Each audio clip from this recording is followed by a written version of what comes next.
At the dawn of the 1980s, Magnum T.A. burst onto the wrestling scene. With his athleticism, charisma, and movie star good looks, he quickly became a top star for Jim Crockett Promotions and a valuable weapon in the company's war against Vince McMahon. All the big guns come here when they want to get it done, and that's why Magnum T.A. is here. At that point in time, Jim Crockett Promotions was the only other wrestling promotion in the country that had the ability to compete with Vince McMahon. There's only one Hulk Hogan, Daddy. I believe that Magnum could have been for Crockett what Hulk Hogan was for WWF. There's only one Magnum T.A. There will ever be only one Magnum T.A. It was like being a rock star. I was given the keys to the city. The sky is the limit. But Magnum's meteoric rise to fame and fortune would end in an instant. Blow took me right into the roof, and my C5 vertebrae exploded, throwing his life and career into tragedy and chaos. He is in the intensive care unit at Charlotte Memorial Hospital. Terry Allen was the future. You put all your cards in that basket, and the basket was turned over. This, devastating thing changed everyone's reality. Healthy, wealthy, wise. All of a sudden, boom, gone. The story of Magnum T.A. is the story of what might have been, not just for the man himself, but for the entire wrestling world. He was told he would not walk again.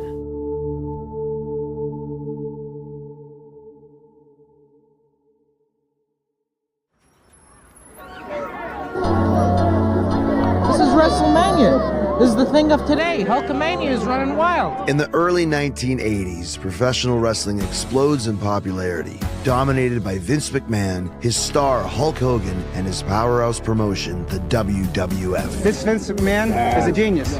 But down south, a rival wrestling company stands in defiance of the growing McMahon empire.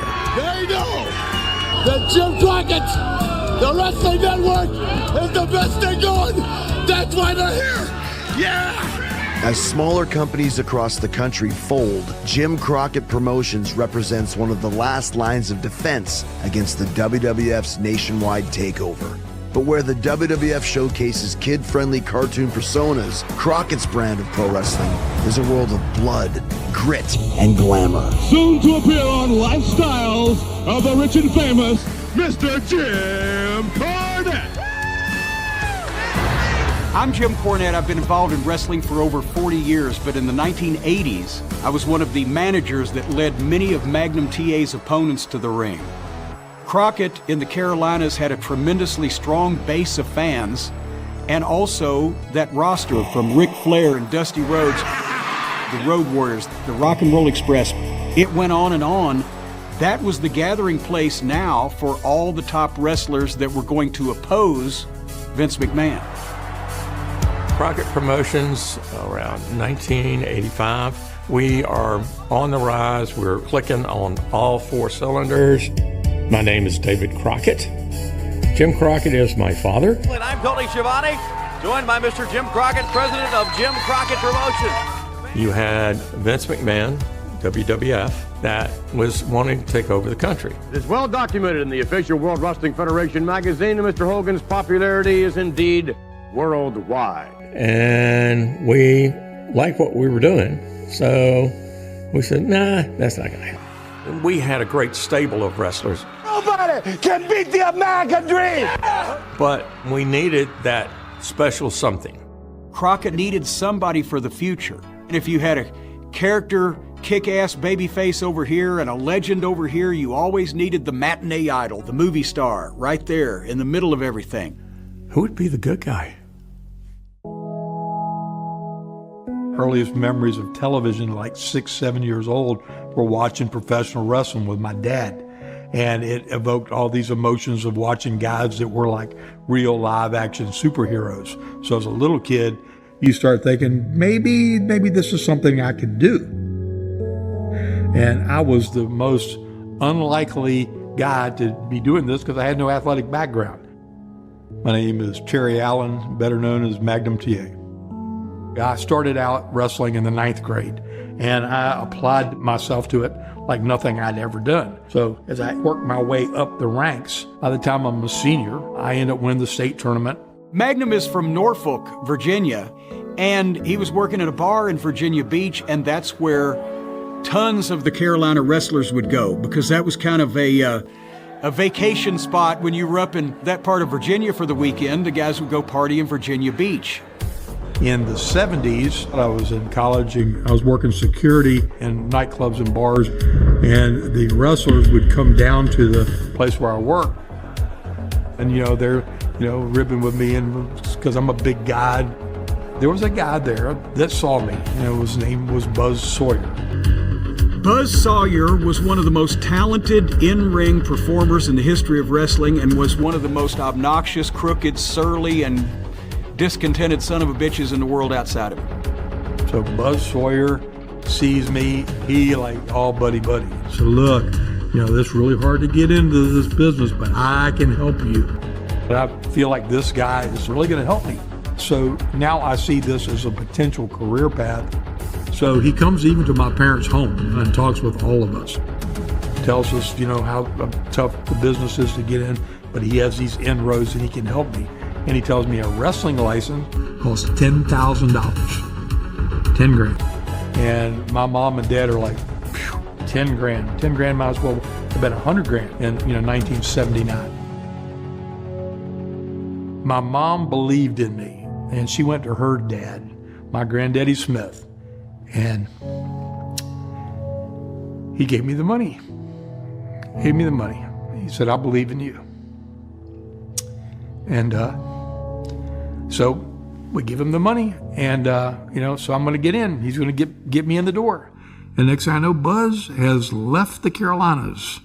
Poosh, mind blown. Buzz was just trying to bilk an aspiring young man out of some money and saw where he could get it. He was an asshole. Wrestling licenses are still a real thing, and were a real thing at that point in states that have athletic commissions. If they have an athletic commission, you have to be licensed to be a wrestler, a manager, an announcer, or whatever. They generally cost between $10 and $25. So Buzz Sawyer wasn't going to sell Magnum T.A. any kind of wrestling license. Should we get that money back from Buzz Sawyer? No. So one night I tell Jimmy Garvin my Buzz Sawyer story. Jimmy knew Buzz. He knew all too well what was going on. Garvin does not lose his cool as quickly as Sawyer. I encouraged him to go find Buzz and ask Buzz to hook him up. And I literally believe he left the next day and drove to Oregon. I found out what his apartment number was and knocking on the door. Opens the door, kind of surprised to see me. So he takes me down to the ring the next day, and I work out for 2 solid hours. I learn how to tie up, hit the ropes, do some spots, take a backdrop. It wasn't uncommon in those days if a guy saw some young prospective talent that wanted to train or wanted to be taught. Yeah, I'll take this guy. He's an idiot. We'll run him off, whatever. But in this case, it came back to bite him because Magnum turned out to be a bigger star than Buzz ever was.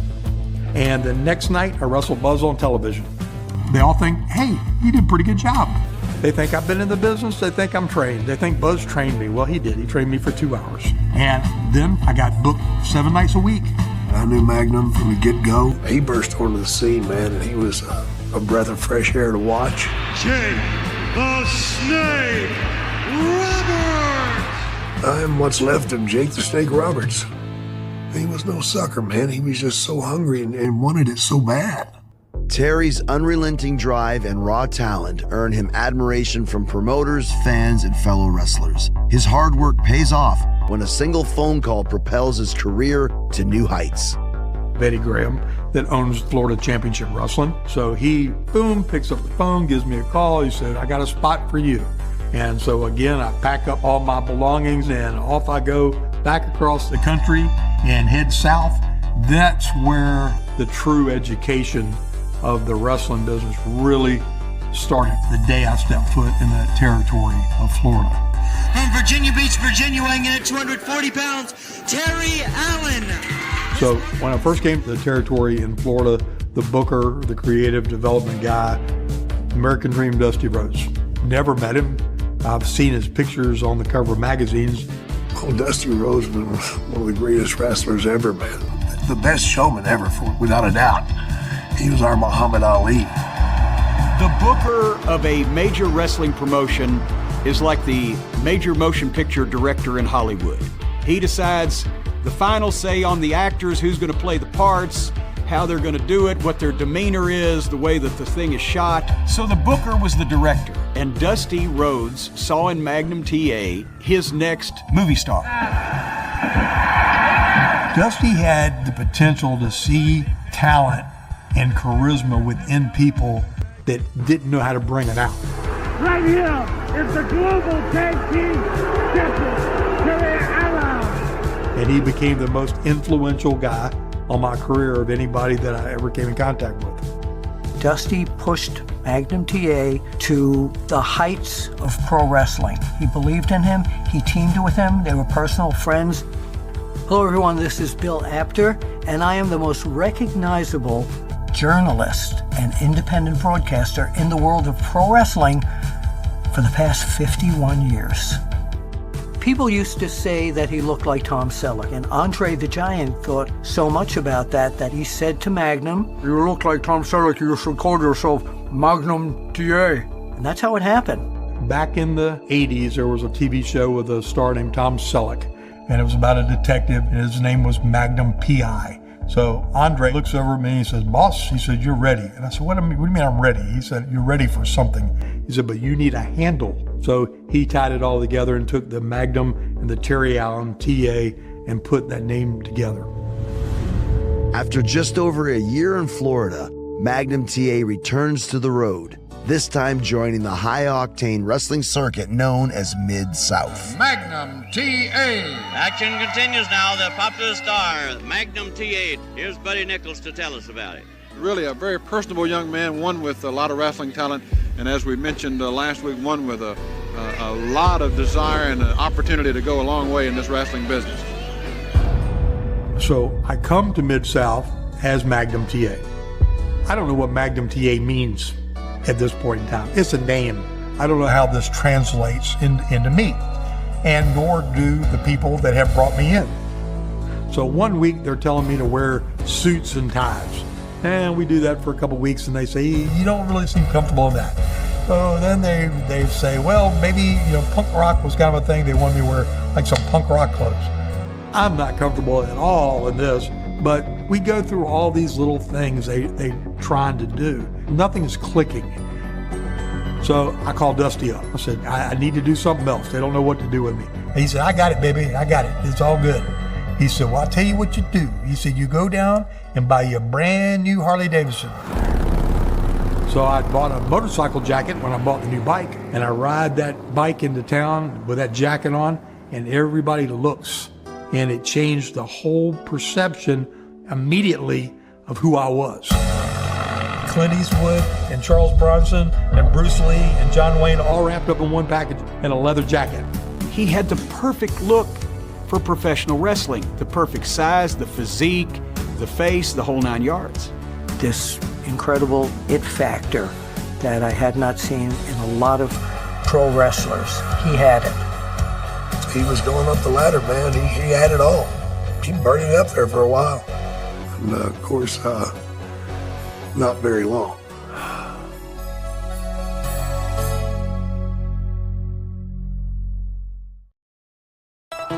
Magnum T.A. is a rising star and a fan favorite in the Mid-South territory when he receives an offer that will change the course of his career.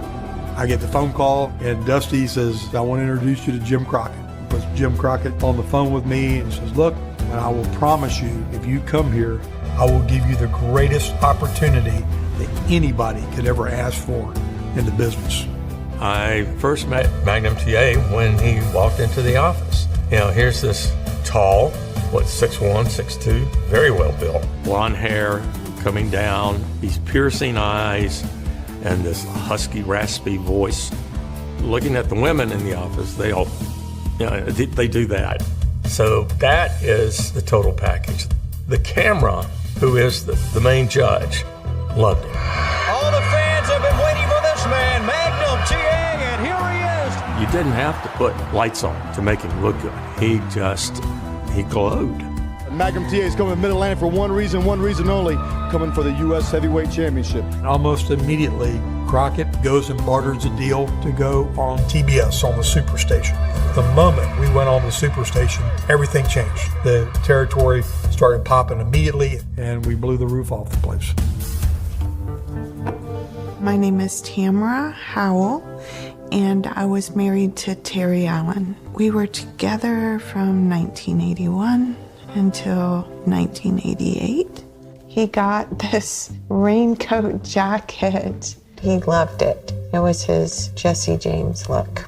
We did talk about having a family, but we were waiting until he became the world championship title holder. Here we were at the baptism of Dusty and Michelle's son, Cody. It's pretty special. The minute I make the emotional decision that I'm going to settle down and I'm going to get married, immediately my career path says, we want to promote you as a sex symbol. We want you to be our superstar. We want you to be the people everybody tear their hair out and want to get hold of. He was the rock star. The cheers for Magnum were the squeals of the women in the audience. It was hysteria. It was just absolute insanity. And it was the wild, wild west from the partying standpoint, the girls in every port and every place. It was bad. You know, it was like Animal House 24/7. It was more than any red-blooded male could handle. They were getting the motel key and panty treatment every night. It was insane. They had more sex on the way to the ring than I've had in my life. You always play to the audience, whether it's male or female. I mean, the women crying, they want to get close to him after the match and get blood off of him. And, I'll never wash my hands again. Well, I definitely could see his popularity. We were in a mall, we were in a boot store, and this girl just fainted seeing him. She got all flustered and turned red and fainted. So I think if everyone thinks you're the best thing since sliced bread, you might start believing that. I didn't work outside of the home. I always would unpack his wrestling bag from the night before. And when I was doing that, he had pictures in there. I had taken out the pictures and I just was flipping through them. And then I stopped and I was like, wait a minute, I don't have that bag. I thought it was me in the picture, but she had a different handbag than I would have carried, and I realized that wasn't me, and I hadn't been wherever they were, so.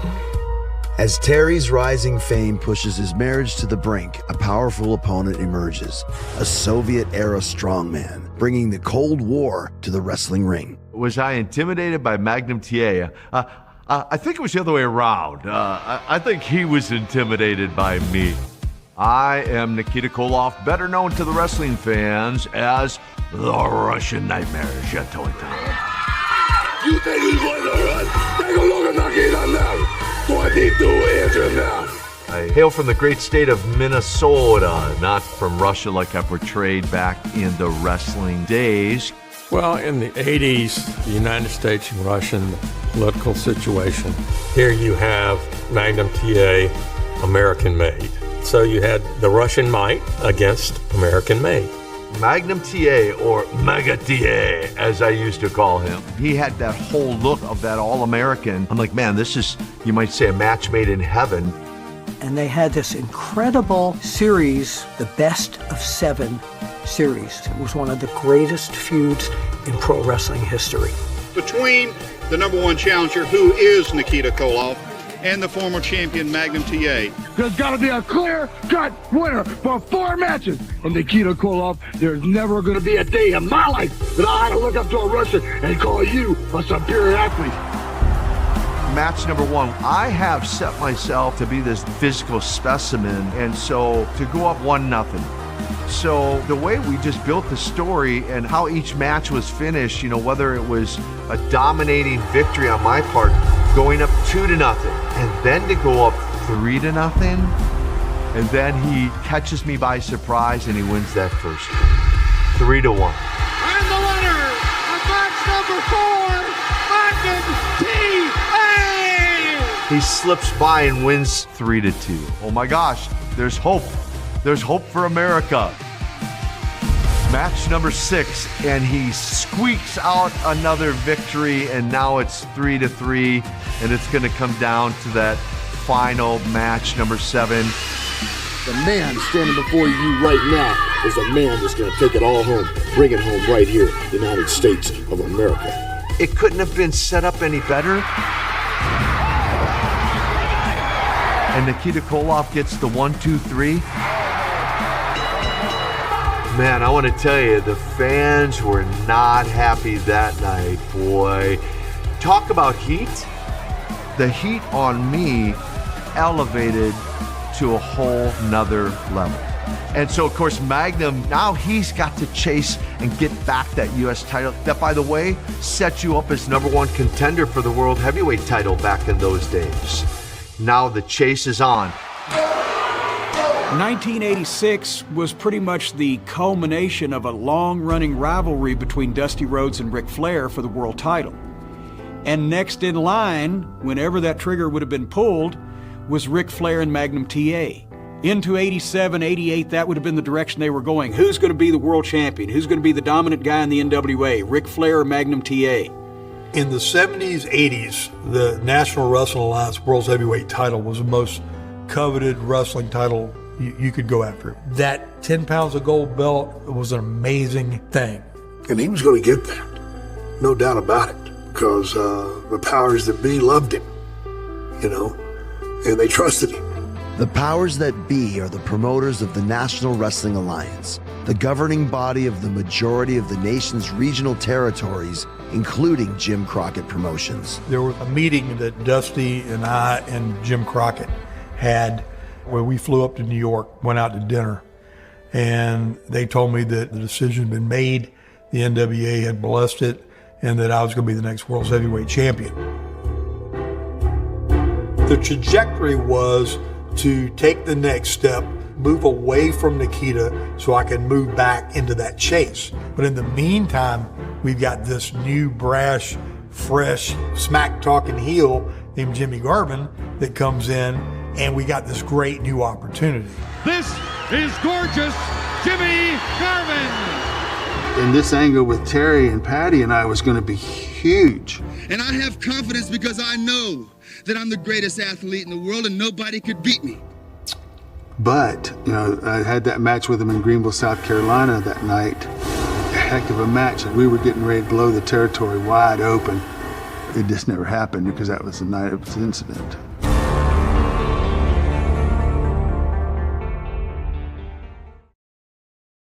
And now, here's your host, senior editor of Pro Wrestling Illustrated, Bill Apter. Last week's show with Magnum T.A. got such a great response, we've asked the U.S. champ, Magnum T.A., to be with us again this week. Magnum, 1985 was a darn good year for you. What's 86 have in store for you? Well, 86 will be a continuation of the quest that I started in 1985, which was for the World's Heavyweight Championship held by Ric Flair. He was going right to the top. I could not see any road taking him anywhere else except to the top. We had everything sunk into him. Terry Allen was the future. As Magnum T.A. closes in on the heavyweight title, he begins living the life of a world champion. At that time, I had more money than I had since. I walked in the Porsche dealership and they had a brand new 911 Turbo sitting all on the floor. And that was the Mac Daddy. Write me up, I'm taking it. It was quick and it was cool. And I had the need for speed like Top Gun.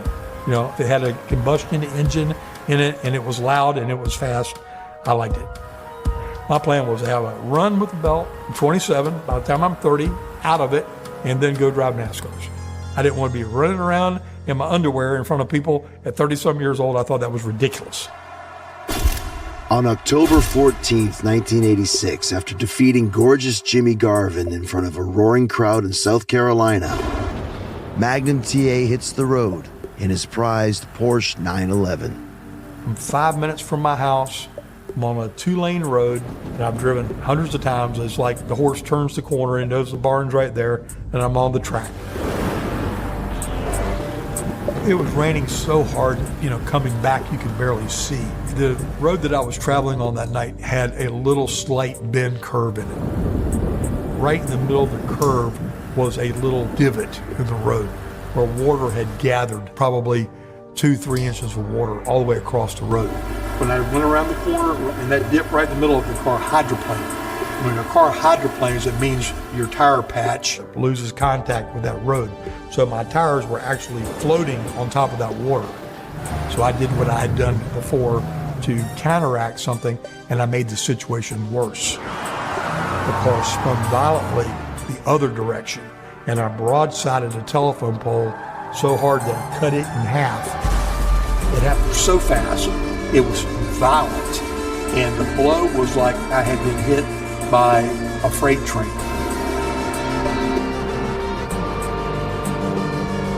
I didn't know I was not okay until I couldn't move. And I was so big in the car that my shoulder was right up against the door, and I had just maybe an inch of headroom. So the blow took me right into the roof. The emergency crew came, and one of them grabbed me by my jacket to try to pull me up. And the other guy stopped and said, no, I can't move. So they used the jaws of life, cut the whole top of the car off, peeled it back like a tin can, stabilized me.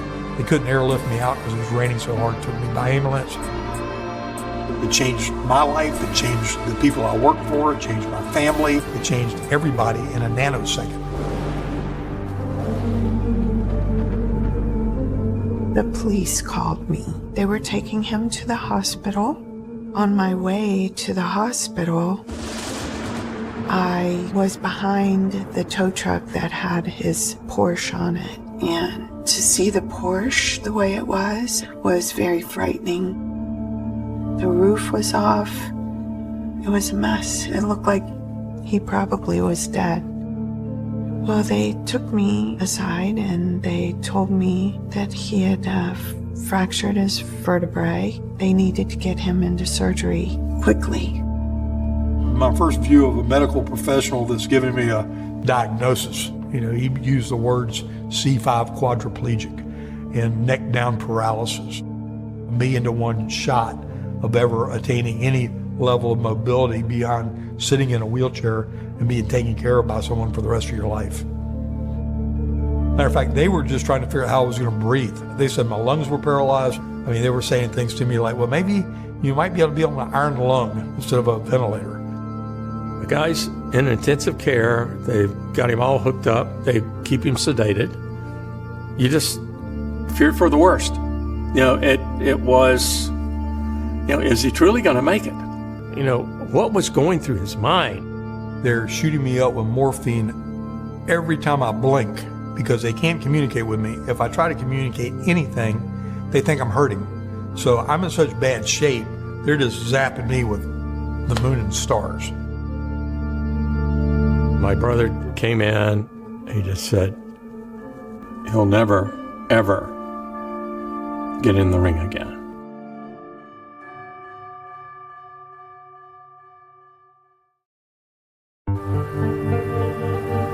According to the police report, Alan was going south here on Sardis Road, away from town, when his car went off the road on the far side back there, about 200 feet.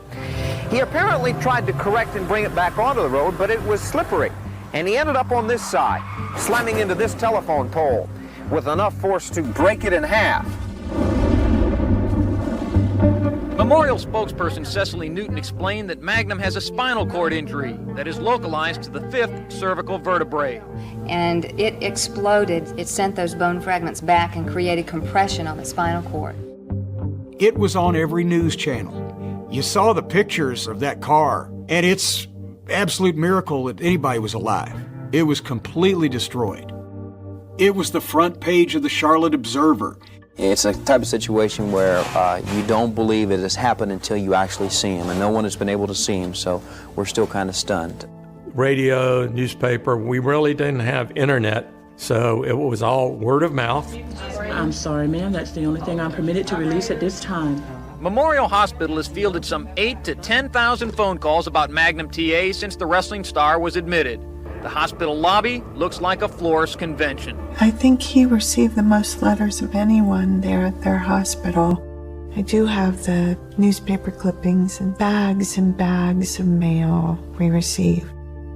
The hospital got so many calls, they had to shut the switchboard down. There were candlelight vigils of fans outside the hospital. A lot of people held him close to their heart. Arian Allen has been with her son since the accident. This afternoon, she wanted to thank all of the people who have sent prayers and cards. It has been rough in a lot of cases, but I just don't think I could have gotten through this time without all that love and positive energy that I felt flowing around me. Back in the day, like, we didn't go to the hospital because kayfabe, you know, it was a heel. He was a baby face, so didn't go to the hospital. And we just didn't do it.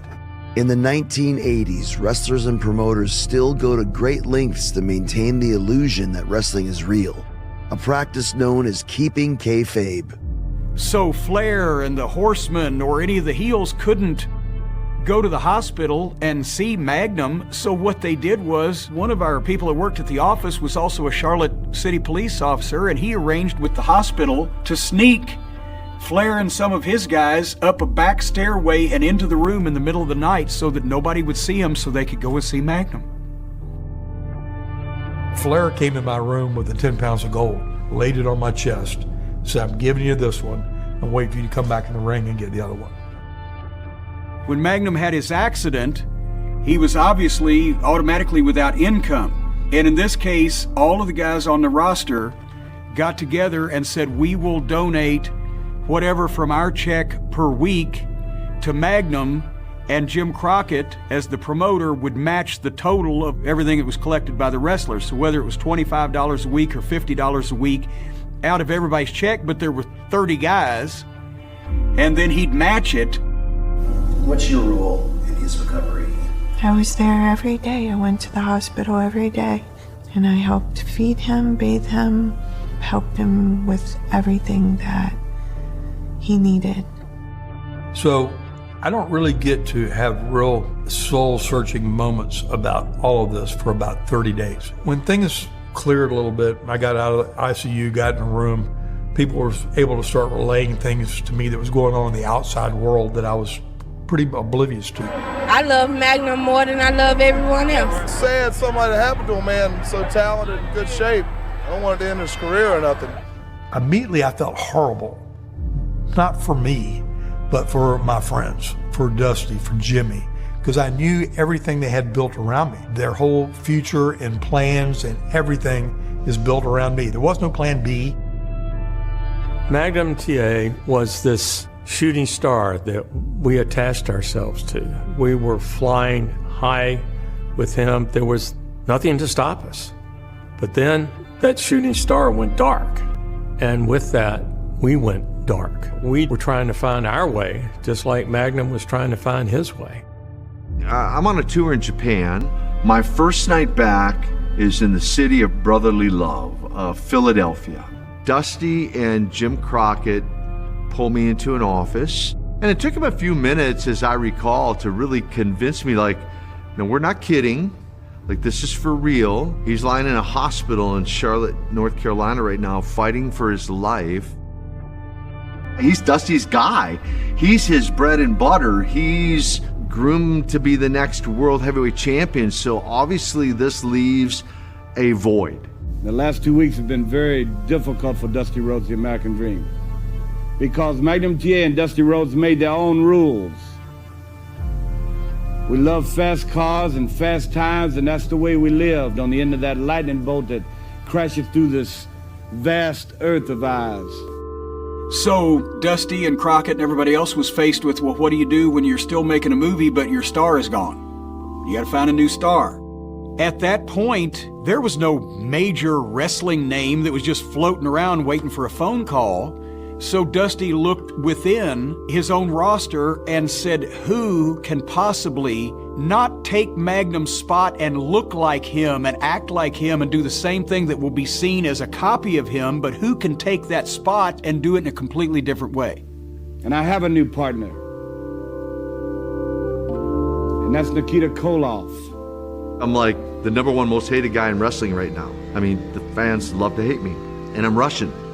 At this juncture, I'm only 2.5 years into my career. With the new plan in place, the challenge becomes selling the story to the fans. Jim Crockett called me and he says, would you be willing to come up to the hospital? Magnum's asking for you. He needs to talk to his fans nationally about what's going on, and you guys, magazines, are the only way to do this. Reporting from Magnum's bedside, Bill Apter helps to engineer Nikita's transformation into a babyface hero. Bill Apter was the only, from the magazine side, that I had built a bond with and I trusted.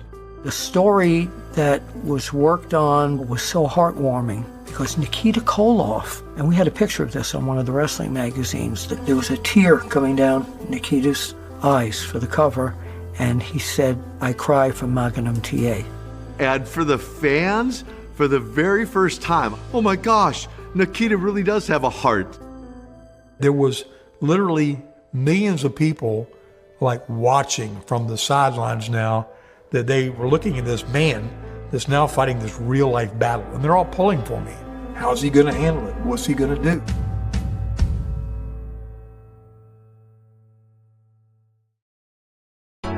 Despite being partially paralyzed and confined to a hospital for months, Terry Allen refuses to give up. We all love him and we hope he gets better so he can wrestle. If not wrestle, at least, be a part of the NWA still. In April of 1987, Crockett hatches a plan to bring Magnum T.A. back at one of their biggest events of the year. Baltimore Arena, Terry Allen, aka Magnum T.A., is going to make his first appearance back in an arena. And to see him again in person was just something it's hard to put into words.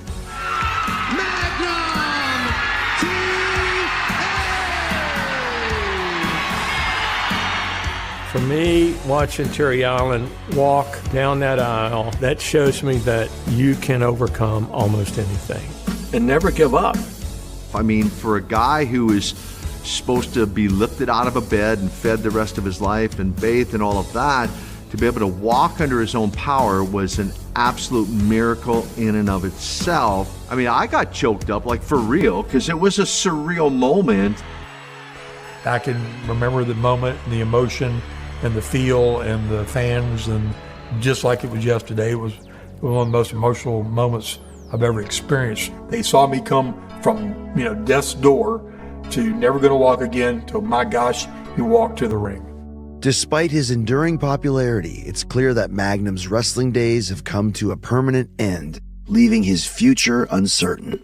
It makes you have to adjust your thinking. You try to find a way to fit back into the industry.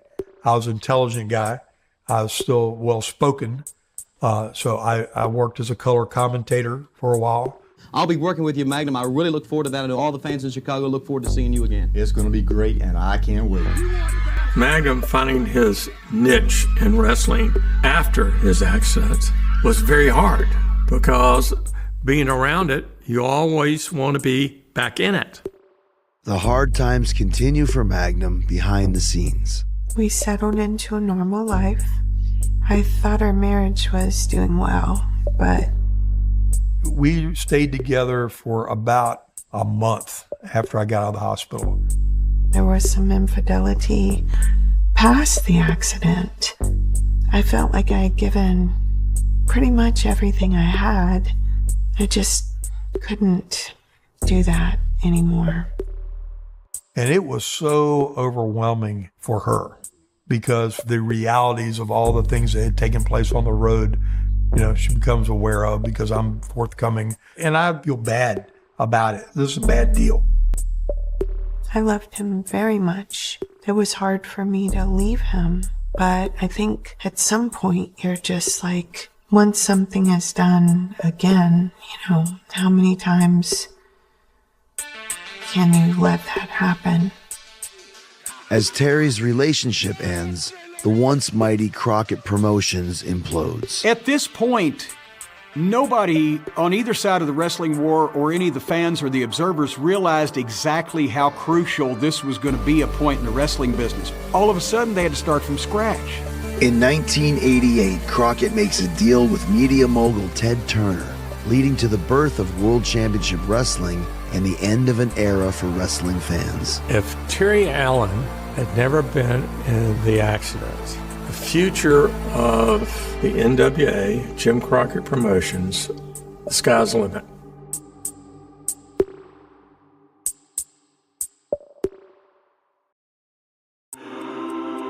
Do you ever wonder what if about your wrestling career? I do. I totally would have been satisfied being recognized as the world's heavyweight champion, having my run, having my time in the sun, and passing it off to the next 20-year-old that thought he could do it better. If he never had the accident, movies, commercials, lifestyle, the World Heavyweight Championship. When they see Magnum T.A. come out there to defend the United States Heavyweight Championship, they know that I'm the man that they can stand behind because I'm always out there 100%. You know, he was right at the brink of becoming the world champion. No doubt. For it to be gone in the blink of an eye, man, it should be a lesson for everybody. You know, that life can change that quick. One time, I remember Dusty and I, we were in Columbia at the Township Auditorium. We're sitting on the back steps, and he said, can you imagine how successful we could be at something else if we worked as hard at it as we are at this? And he was right. I've used the same commitment with the new opportunity as I had done all those years and attacked it with the same ferocity that I had when I was chasing the world title. He is an individual that will not give up. Here's a man that is classified as a quadriplegic. He's not going to let it slow him down. Terry decides to leave the wrestling world behind and sets his sights on a new career far from the squared circle. Along the way, he also finds another chance at love. My name is Courtney Blanchard Allen, and I am Terry Allen's wife. First met Terry Allen approximately in 1997. Both of us were going through divorces, and we became really, really good friends and leaned on each other a lot for support during that time. And through that friendship, developed an intimacy and a relationship. He's my best friend. For me, it's another miracle. I was given a chance to have a family, so I've done my best to be steady, make a secure home and a loving home for all the kids, make sure they were all provided and well taken care of and loved. And it's been an amazing ride. It was the end of Magnum T.A., but it wasn't the end of Terry Allen. You can be sad for what could have been, what the wrestling fans could have seen that they would have enjoyed and what he could have accomplished, but you can't be sad overall because he came back from the wreck. He's lived a long life. He's been successful in other things, and he's had a family and fans that still care about him.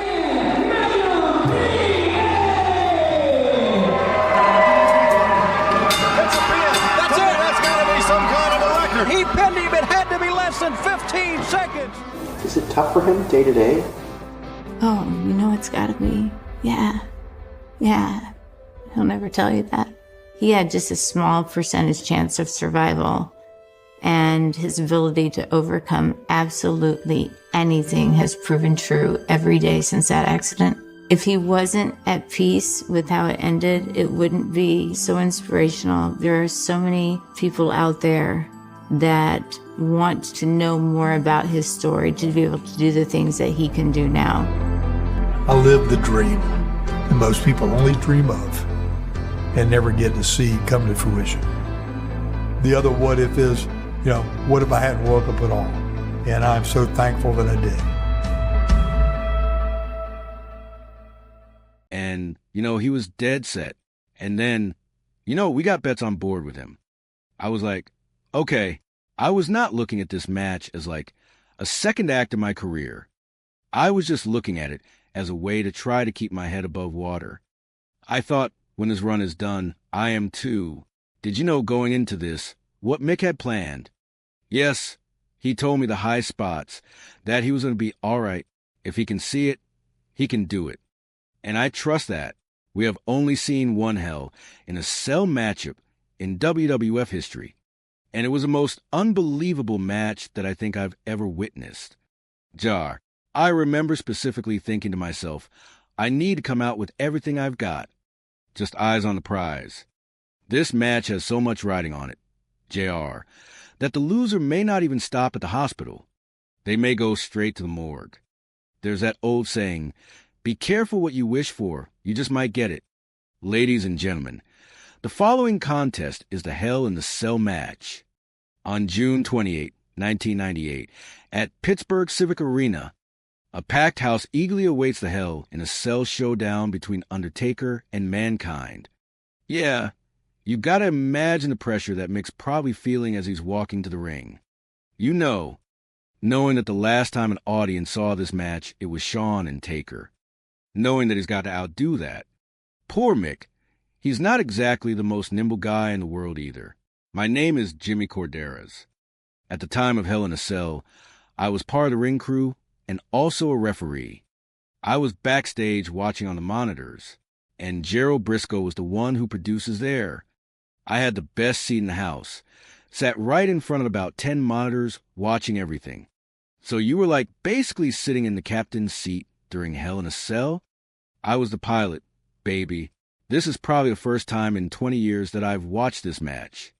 No one knew what to anticipate. And I don't think anyone could have ever imagined what they were going to see. Hello again, everybody. I'm Jim Ross alongside Jerry the King Lawler. I was as much in the dark as a fan watching at home.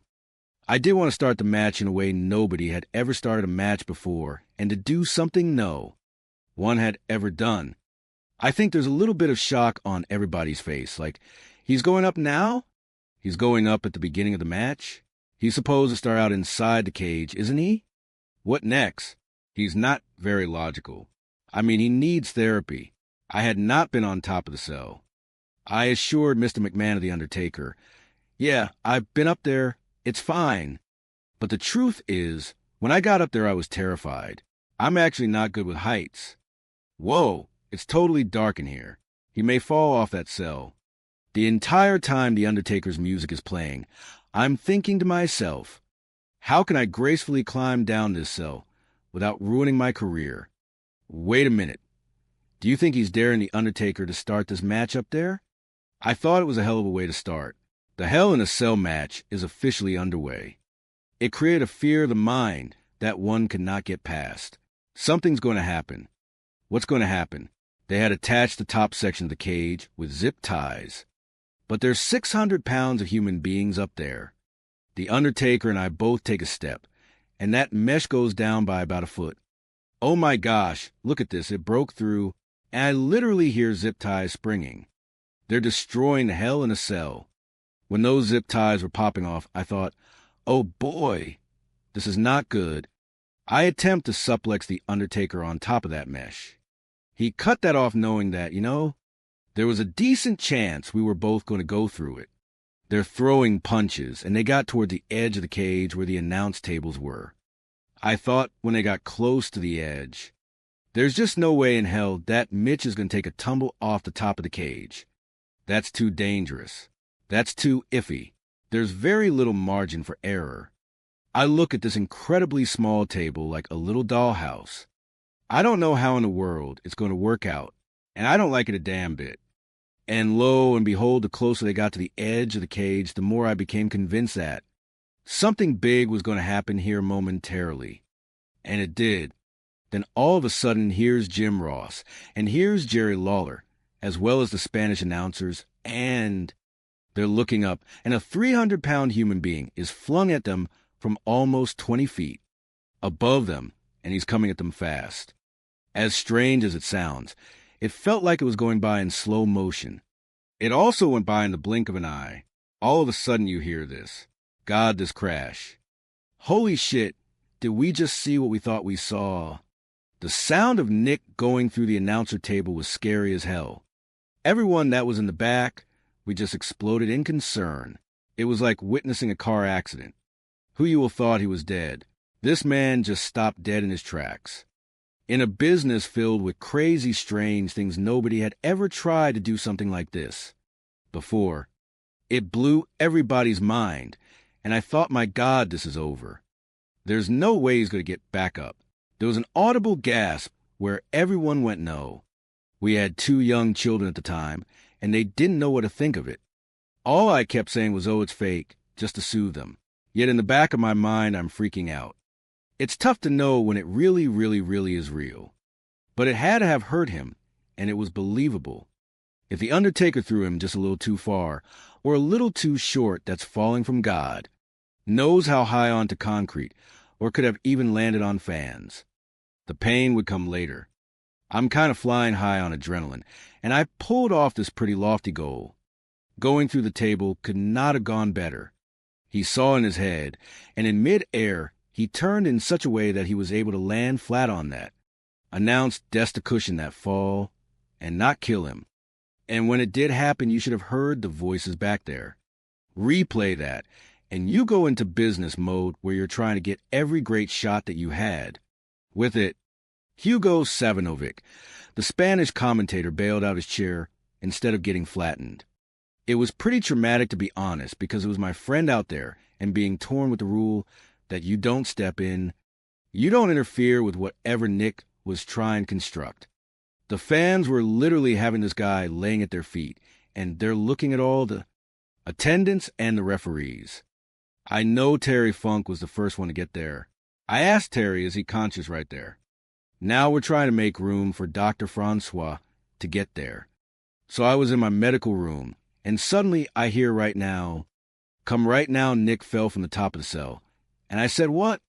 I am Dr. Francois Petit. I used to be the doctor for WWF for about 5 years on the road, and before that for about 9 years in Los Angeles. Francois was kind of like the French Army knife. Francois was a black belt in karate. He was a Sub-Zero in the first Mortal Kombat movie. Probably a secret agent, and an investment banker. Francois was what I think they called them bone crackers. He could fix you. You probably wouldn't enjoy it, but he could put you back in place. No matter what the malady was, baby, I fix you. I fix you, baby, it'll be okay. You're going to have to put it back. Of course. He was my number 1 patient. I can't say something like that. Well, this is nuts what he did. He fell on his back badly, and on top of that, on his dislocated shoulder. The EMT people have no idea how to get the gurney down there, and it turns out the gurney wouldn't fit. So now they've got to raise a cell with the Undertaker on it. He was put on that gurney like that was real. They were going to take him to the hospital. We thought the damn thing was over with. I mean, what else can they do, But we found out. I realized that the longer I'm on there, the more fully the audience is engaged. I've never seen anything like that in my life. Well, I'm not, but I've got a feeling that I'm going to be able to continue. Everybody was trying to tell him, no, Mick, you're done. Stop. What are you doing? Where are you going? Why are you doing this? Just stay down. Holy shit, he's coming back for more? I'm thinking this guy will be the craziest, dumbest SOB in our business. How can he climb? How can his body at this point? I do not know how I'm going to do this and live. But I have pledged to do it, and I'm going to do it. This is absolutely amazing. Absolutely amazing here. I'm thinking to myself, you're insane, you're an idiot. But at the same time that I'm thinking that was the moment that really made him a star. By then, backstage was packed because they know shit's going on. I stayed back where I was because I knew something else was going to happen. I knew. I guess at the end of the day, I'm glad that they went back up because it created another moment. It added to the storyline because sometimes you can storyline yourself right to the hospital. The next spot in the storyline pitched by Mick Foley was far less concerning, at least at first. We had already agreed on the one choke slam, which we thought would cause the match to gradually give way. And the big visual was going to be Undertaker, like stuffing me down, but that did not happen. And now, Houston, we got a problem. I thought that the destruction of the Foley body was well in hand. And that's enough. It was a completely different situation than when he got thrown off the top. You just know, I'm screaming at the TV set. I am cursing. I was like trying to get the company on the phone, and I couldn't get through to anybody. I couldn't get through to anybody. How do you tell your children, oh, daddy's acting? Laying there lifeless, motionless. This was not expected at all. I thought that was the end of him. When he hit that solid mat, that ring is a concrete. The mat doesn't do it justice. It's more like hitting the cement. As he's falling, that metal-heavy, solid folding chair came right behind him. You could see when he lands that chair. Boom, there's a chair on his face. Boom. He could have very easily died. My mom thought he was dead also. I was shocked. I was screaming. I was furious because I thought he betrayed me by not telling me the truth that there was another spot. There we go. Choke slam. Oh. That was the first time in his career that he'd been legitimately knocked out cold. We all flooded the cage. Dr. Francois, Terry Funk, the guys that went out, they were thinking this might be the end. He was really not responsive at that point. I turn around and look at the Undertaker, and I say, okay, that's enough, because I saw his eyes not answering. Man, he landed in such a funky way. I didn't know that he was going to get up. I was legit scared for what the results were going to be. The Undertaker, he looked at Terry and said, see if he's alive. Terry reports back, he's still breathing. There were so many times when I'd seen stars, but I'd never been out for more than a couple seconds. And this time there's 42 seconds that I don't recall. Terry Funk took it into his own hands and walked up to Undertaker and said, hit me, so he could take the focus away from Mick a little bit, so everybody could tend to him. It's all ad-lib, it's all at the moment. If I'd ever seen a match that should have been stopped, that was probably the one, but he just didn't do it back then. We didn't stop matches, we bought time. And I needed every second that I could get. When I came to what I immediately saw, Terry Funk's shoes, I then realized I'm in this match, and that's where I try to stand. How is he still standing up? I don't have a damn clue. Oh my God, he is a freaking mess. It's really crazy to think that they would allow this to happen. Just like someone go unconscious, and then continue to match. As the clouds began to clear, I was all about trying to create an image for TV. I've got a massive wound underneath my lip. And if I can find a way to take my tongue, stick it through that massive wound, it's going to make for a great TV moment. And he's smiling. There's the tooth. How do you get hit in the face with a chair, and it knocks your tooth out, and it ends up in your nostril? One of the doctors said that it went into his throat, but because he was breathing so heavily that he had sucked it up the other way and came down through his nasal passage. Maybe a tooth? This match was real. The pain was real. The drama was real. The expressions on everybody's face were real. Real concern. You could look in his eyes and tell you there was nobody home. And I'm trying to talk to him. All he wanted to do is, we got to get you a tax. What is that? A car tax? This was their first appearance in WWE. I felt like I should be the guy to bring him over. He's purposely rolling around to make sure he gets all the thumbtacks on him as much as possible. When the adrenaline is taking over, you don't realize the pain anymore. You're part of the pain. You're pushing so far, you don't even know you're doing it.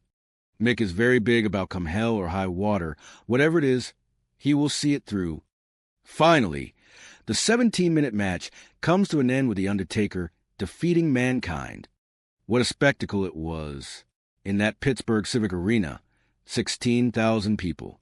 We've never seen anything like this before. They brought the stretcher out because we thought it was needed for sure. But he waved it off and that crowd went absolutely insane. This was real as a heart attack. And the people could tell that puts the fans in the corner of this guy who just cannot be stopped. And that's the kind of shit that gets over. An audience has invested their time, their money, and their effort in one single thing. And that is the belief in you. He knew and understood that risking his well-being allows him to more thoroughly believe in him and the experience. Thank God this is over. We kept taking these chances, and another chance, and another chance. And for why? As long as I live, I will never forget what we just witnessed right there. He would always call and check in with me, let me know that he's okay. And now here comes the one pay-per-view where she really needs to know, and there's no phone call. I had to wait and wait and wait. It made me worry, and that anger came back. And a few hours later, Mick calls me. She was screaming at me, "Your children thought you were dead." I think prior to the sell, she prepared by trusting that I wasn't going to do anything to jeopardize the family. After that, it became a big concern. Mick came back through the curtain. I mean, everybody rushed up and wanted to check on him and make sure he was as okay as he could possibly be. One of the first people to greet Mick at the curtain was Vince McMahon. He said, "Mick, I want to thank you for what you've done for my company. And I want you to promise me that you will never do anything like it again and pull those thumbtacks out of him." I'm going backstage, and I overheard Mick say to Taker, "Did we do the thumbtack spot?" He doesn't realize that the doctor is just plucking them out of him right now. When you love somebody and you respect them as much as I did Mick, my first thought was, are you okay? Are you really okay? I don't think he truly anticipated how severe that was going to be. Like that night, I had to help him get undressed and into bed. You know, he was messed up on that one. I think it was 15 stitches underneath the lip.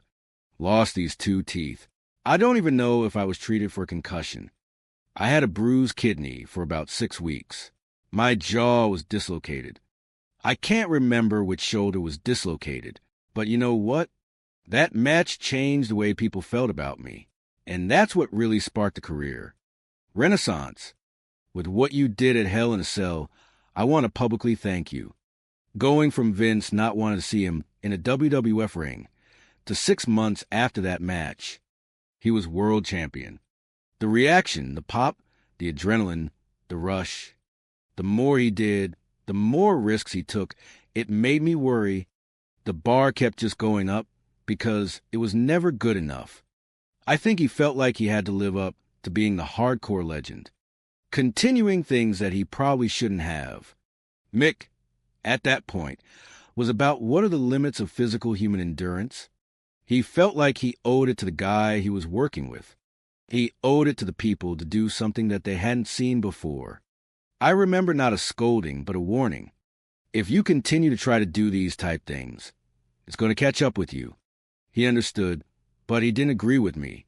Just 7 months later, Mick Foley again pushes his limits. This time in a brutal showdown with The Rock in the infamous I Quit match. No stopping the match for excessive blood loss. I told Mick that's a horrible idea, but he was going to do what he needed to do and what he wanted to do. He's riding the big tidal waves. I also think it had something to do with my way of making it seem like everything was going to be all right. It was one of the worst days of my life. The I Quit match is underway. I had both children with me. It was super brutal from the beginning. I got carried away with The Rock. I had told him, laid in, Mick Foley is barely moving, and now The Rock has handcuffs. What the hell is he going to do now? He did, but instead of taking 5 shots, I took 11 shots. No. What the hell is Mick Foley doing? His kids were not old enough at that point to really ascertain what was fact and what was fiction. But also in the middle of this fiction, it was a fact. He got brain damage for a wrestling angle on television. Where does it end? What does it take now to put you down? Please, Mick, say I quit. So this sounds pretty bizarre, but I don't have one singular memory of my dad ever wrestling. Part of me thinks it's because it was very traumatic to me.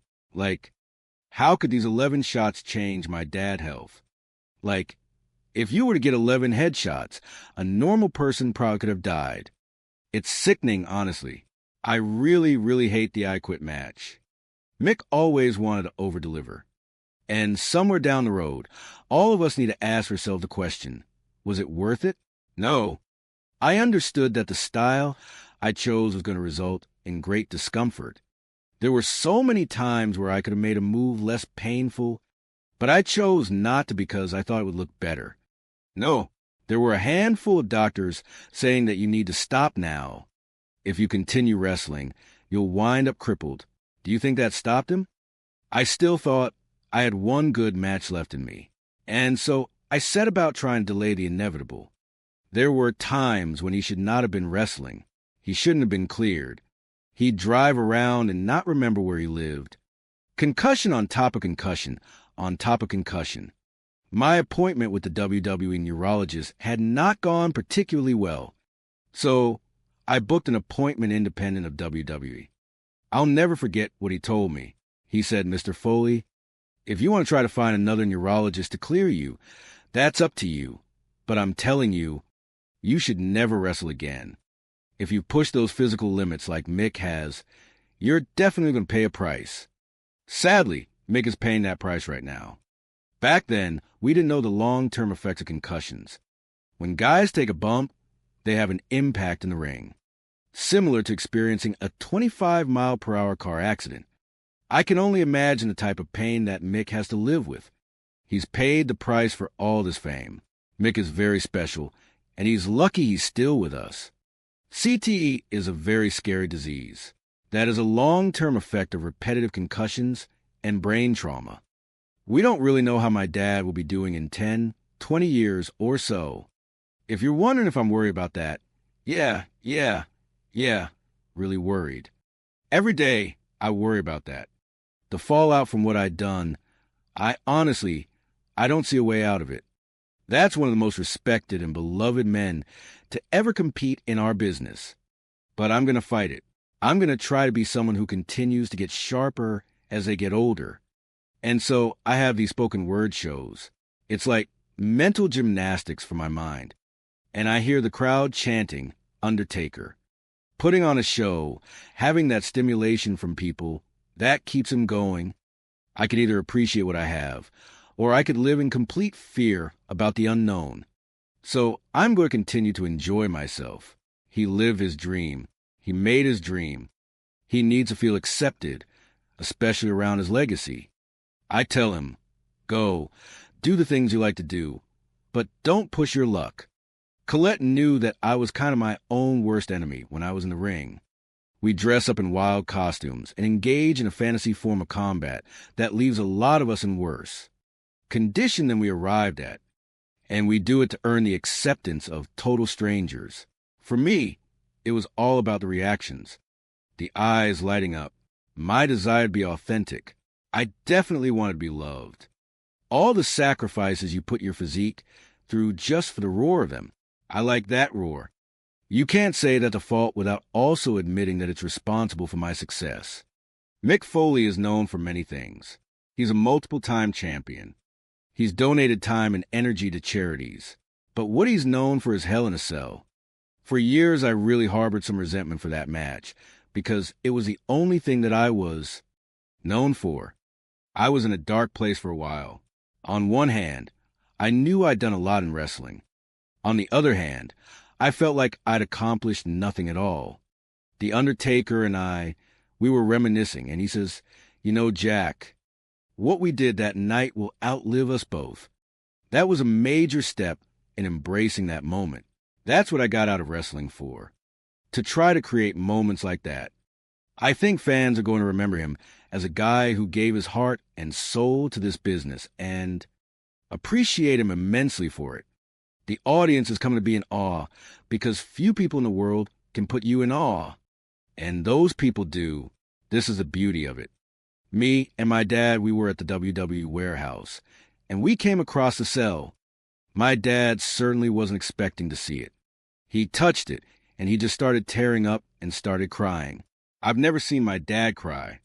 For something to make him cry must have been really important and life-changing and also probably pretty scary. Like, this could have been it.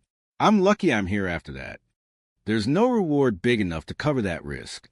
We did not know nearly as much about head injuries as we do now, but I can't tell you with certainty that I would have done things different if I had known that.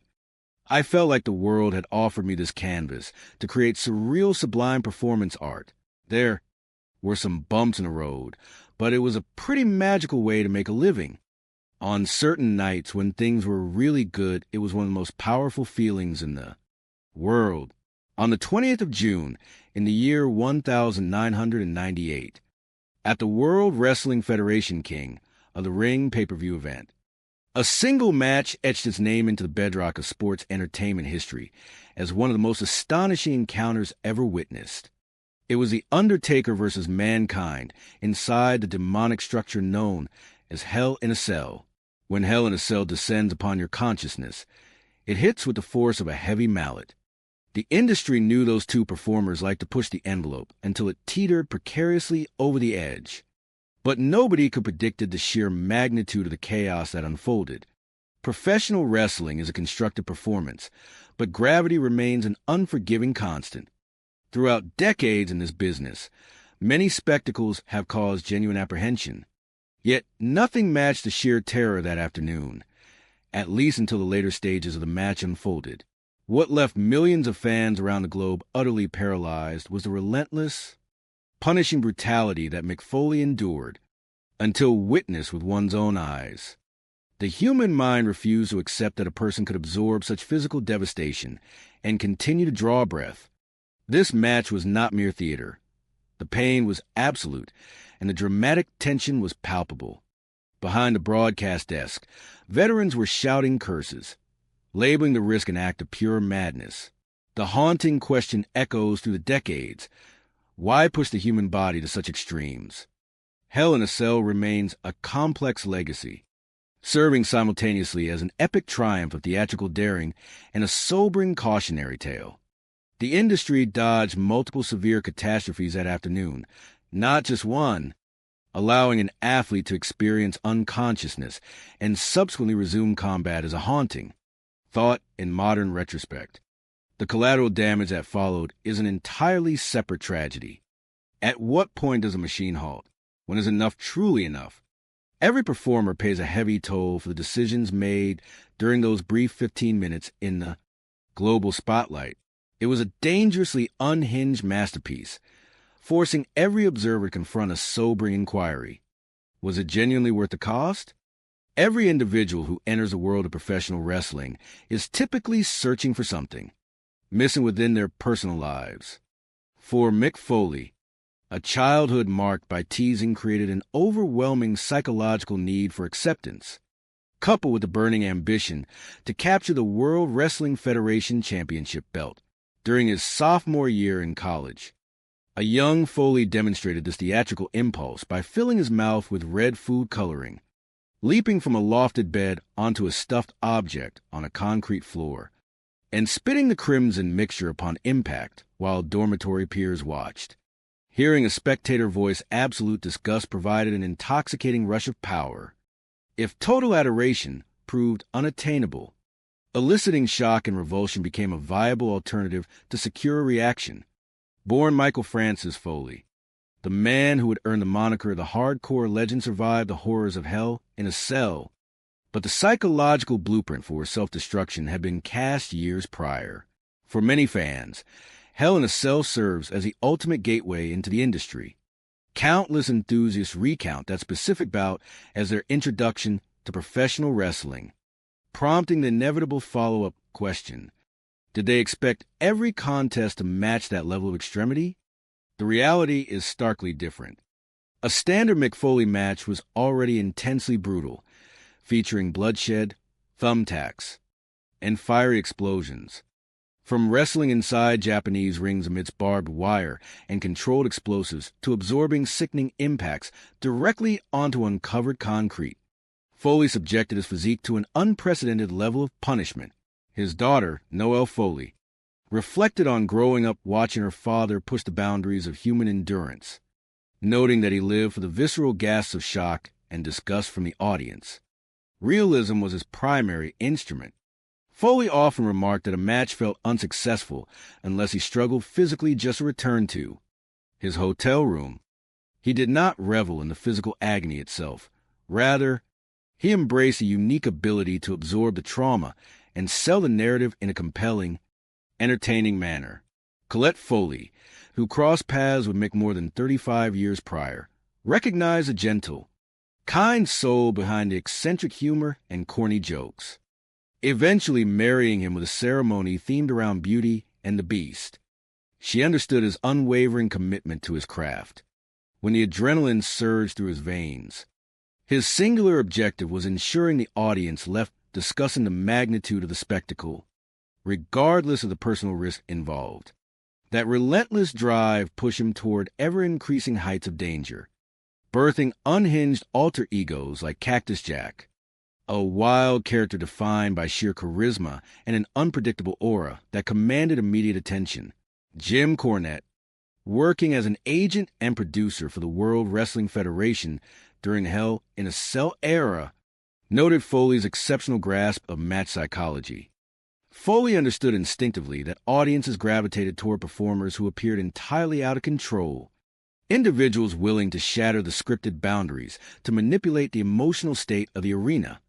By drawing all attention to his reckless abandon, his reputation skyrocketed before achieving global stardom.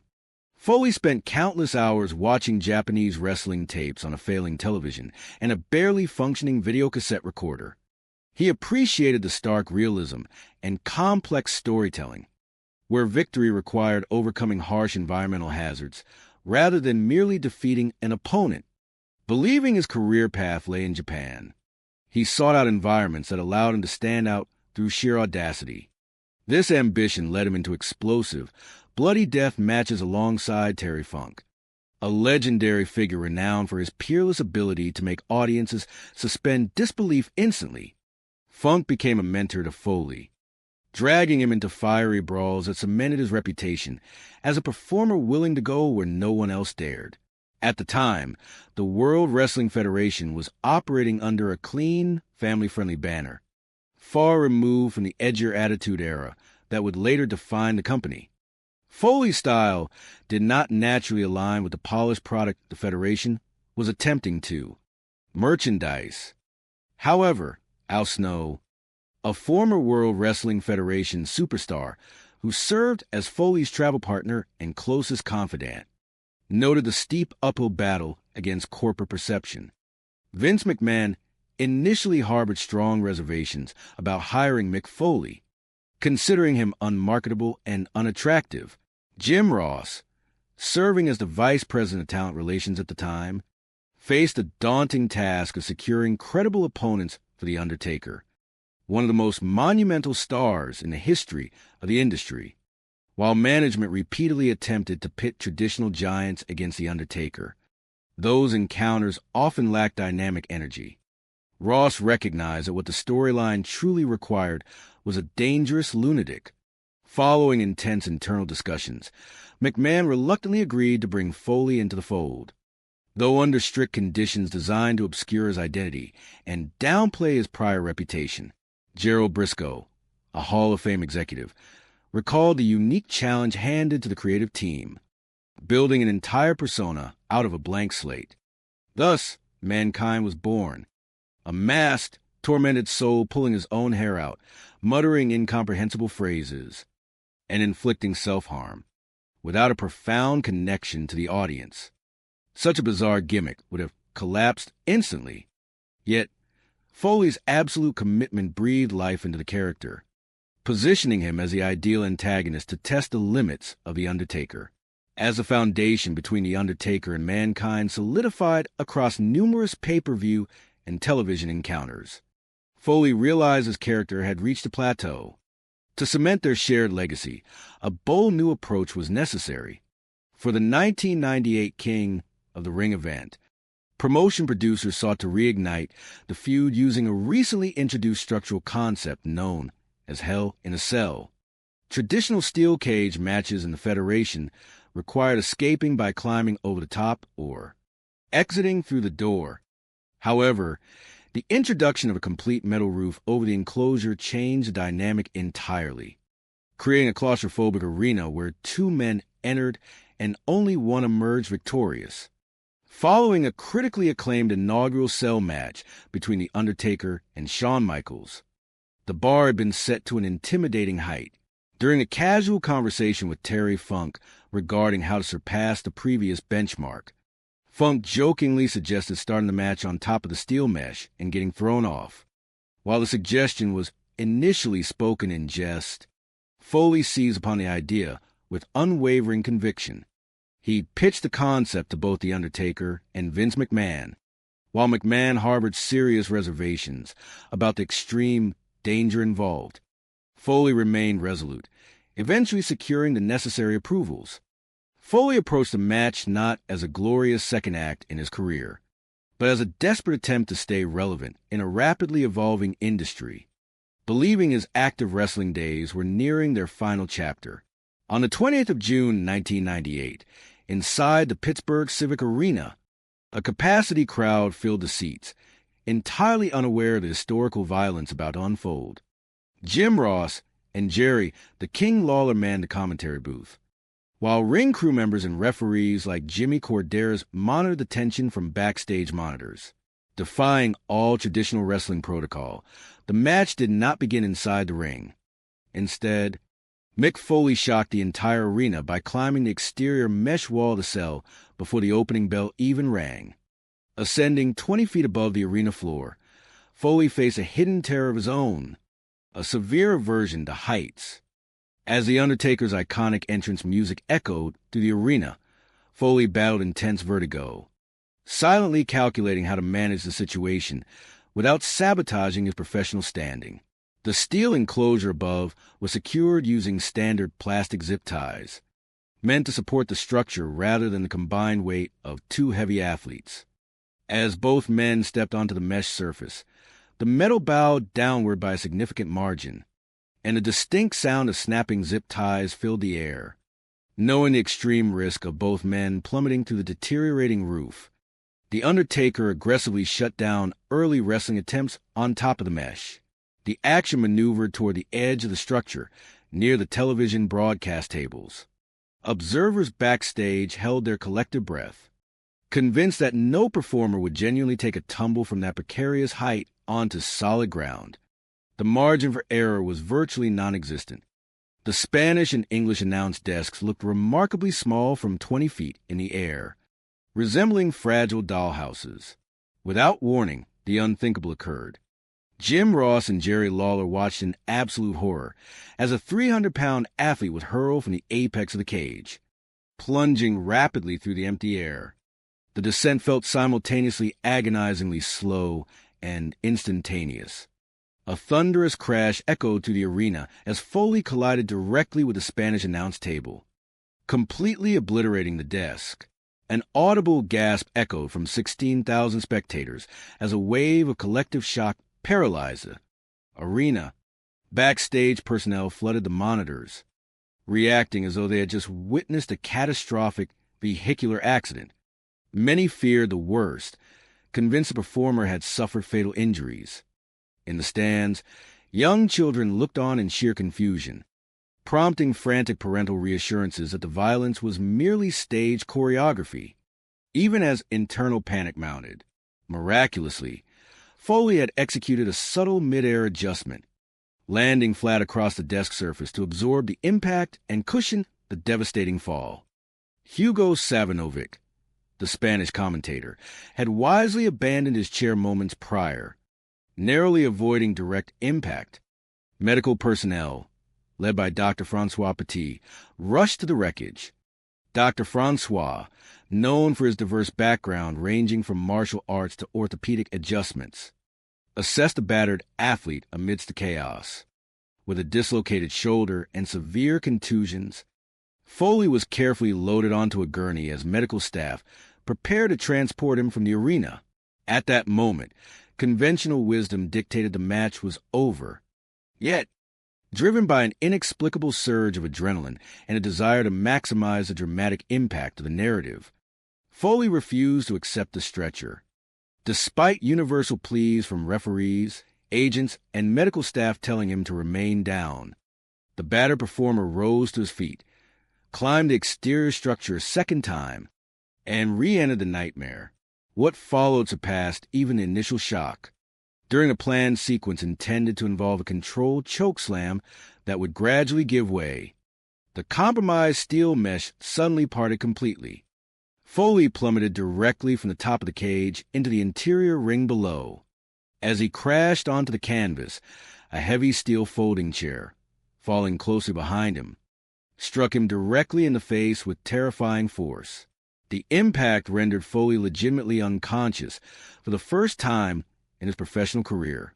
A period lasting over 40 seconds of total memory blackout. The ring canvas, beneath a thin layer of padding, offered little more give than solid concrete.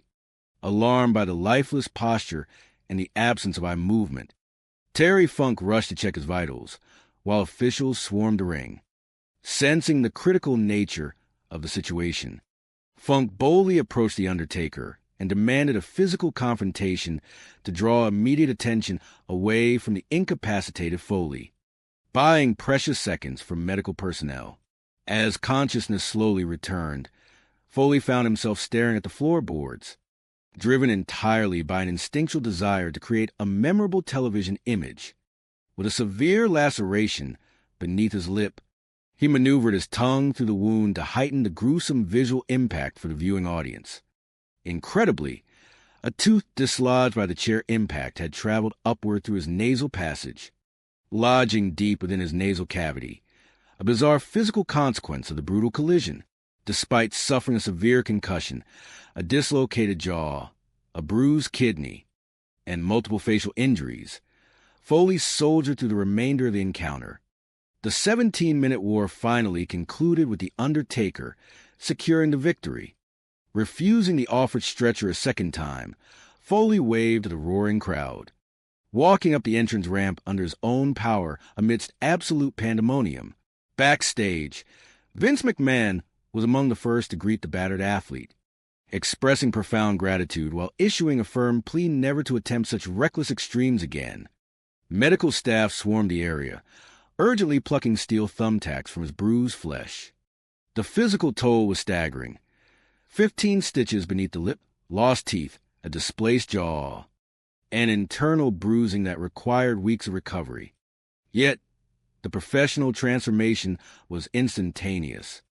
The match completely redefined public perception of Mick Foley, sparking a monumental career renaissance that culminated in capturing the World Wrestling Federation Championship just 6 months later. However, the relentless pursuit of physical extremes did not halt with Hell in a Cell. Just 7 months later, Foley pushed his physical limits to an even darker psychological space during a brutal I Quit match against The Rock.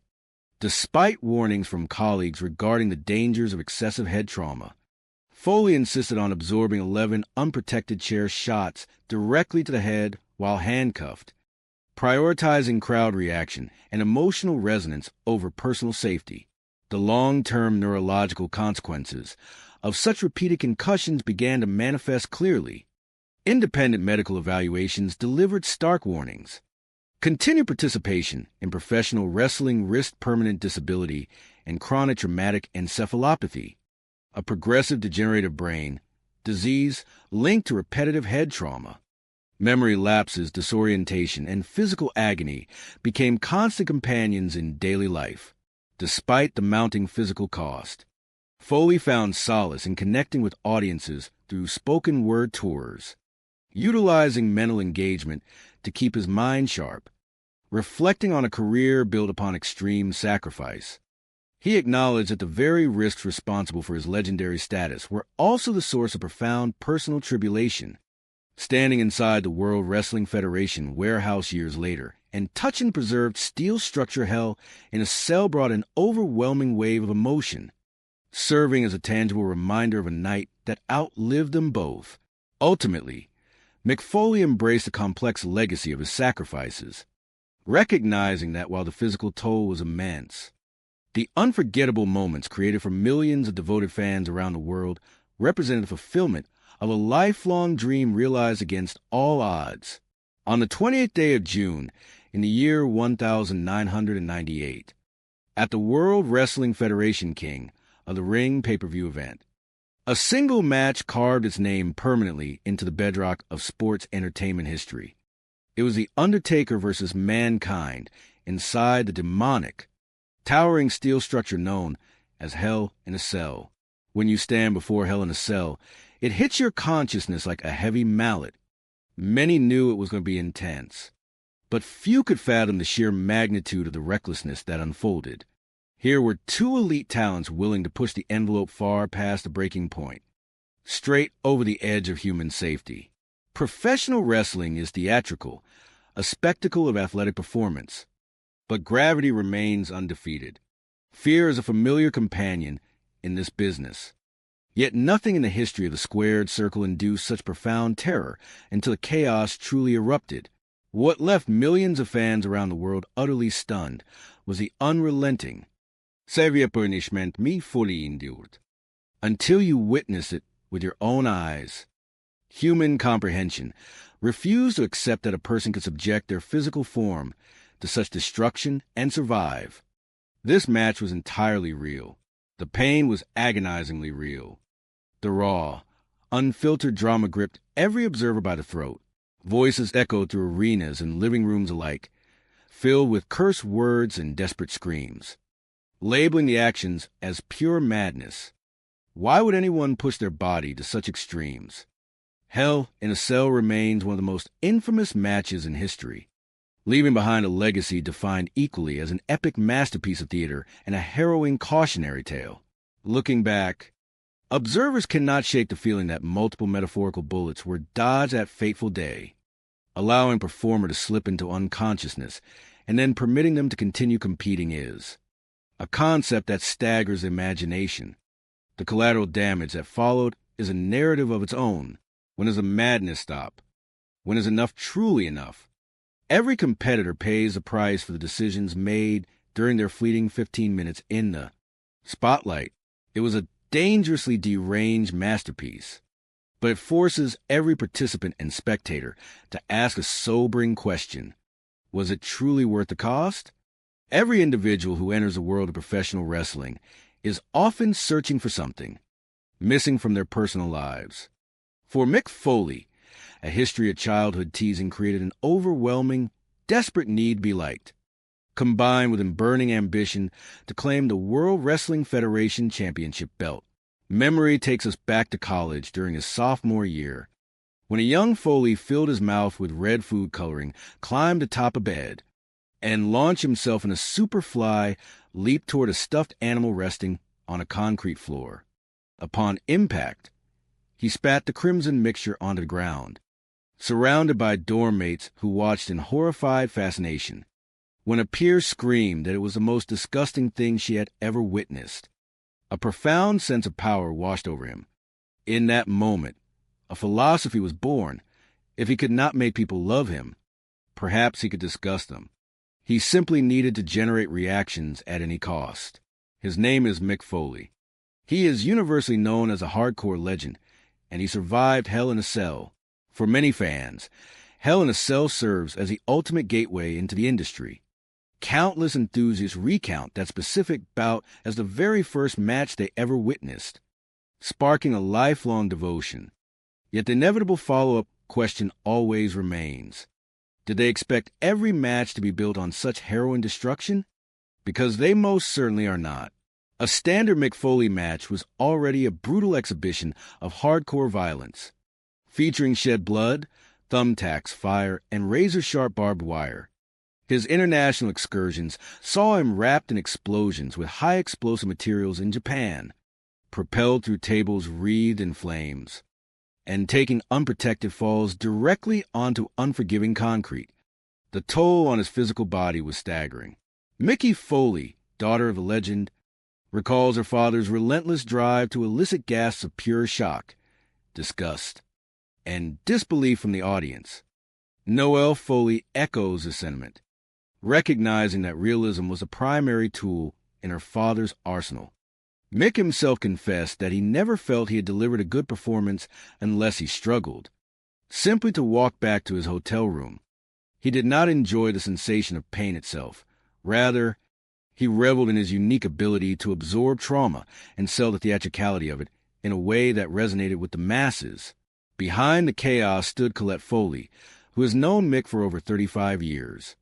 Upon meeting him, she noticed his gentle, kind eyes beneath a layer of corny jokes and terrible humor that ultimately won her heart.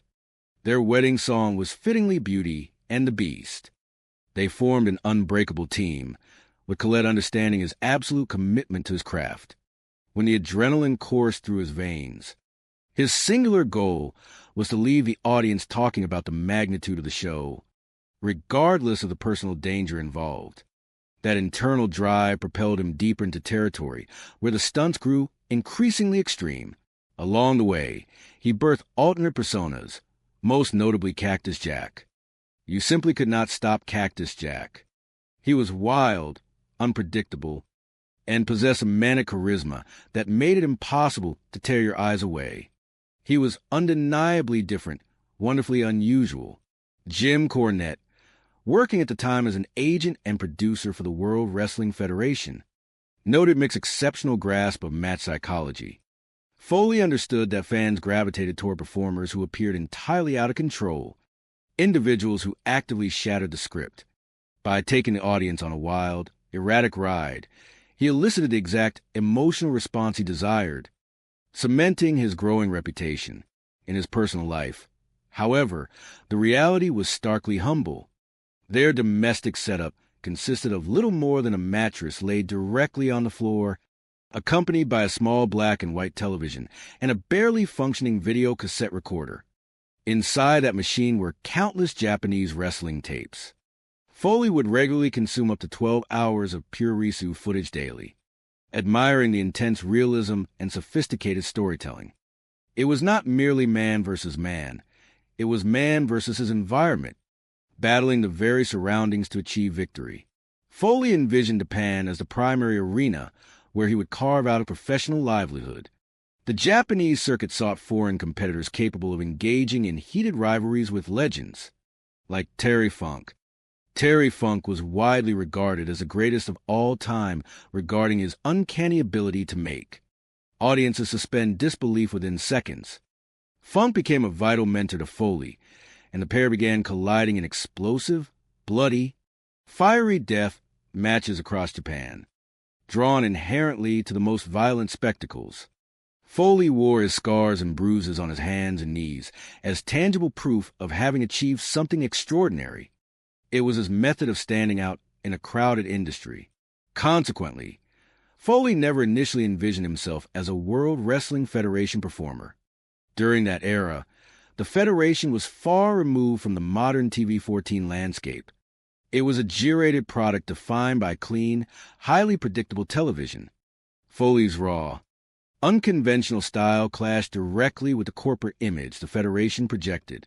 Alisno, a former superstar and Foley's longtime travel partner, and perhaps his only true confidant, notes that Vince McMahon initially resisted bringing Foley into the company. McMahon viewed him as unmarketable, unattractive, and fundamentally incompatible with the brand's aesthetic. It took intense advocacy from Jim Ross, then Vice President of Talent Relations, to convince McMahon to take a chance based on his evaluation of rare talent. Ross desperately needed formidable opponents to challenge The Undertaker, one of the monumental stars in wrestling history. McMahon's previous attempts to pit towering giants against a dead man had yielded dull, monotonous television. What the division required was a certified lunatic. Stories from the backstage area suggest McMahon reluctantly agreed to bring Foley in, reportedly slamming his hand on a table and declaring he would cover the newcomer's face with a mask so nobody would know his identity or background. In McMahon's eyes at the time, the character was initially perceived as nobody of consequence. Gerald Briscoe, WWE Hall of Famer, recalls the creative challenge handed down by management, building an entire persona out of virtual nothingness. Thus, Mankind was born. What the hell is Mankind? The grotesque, hair-pulling, self-mutilating lunatic debut to an unprepared world. That bizarre concept had zero chance of succeeding with anyone other than Mick Foley. Without an authentic connection to the audience and a deeply committed character, athletic maneuvers are entirely meaningless. Fans possess an innate radar for genuine commitment. Jim Ross set out with a clear objective: establish Mankind as a legendary adversary for The Undertaker.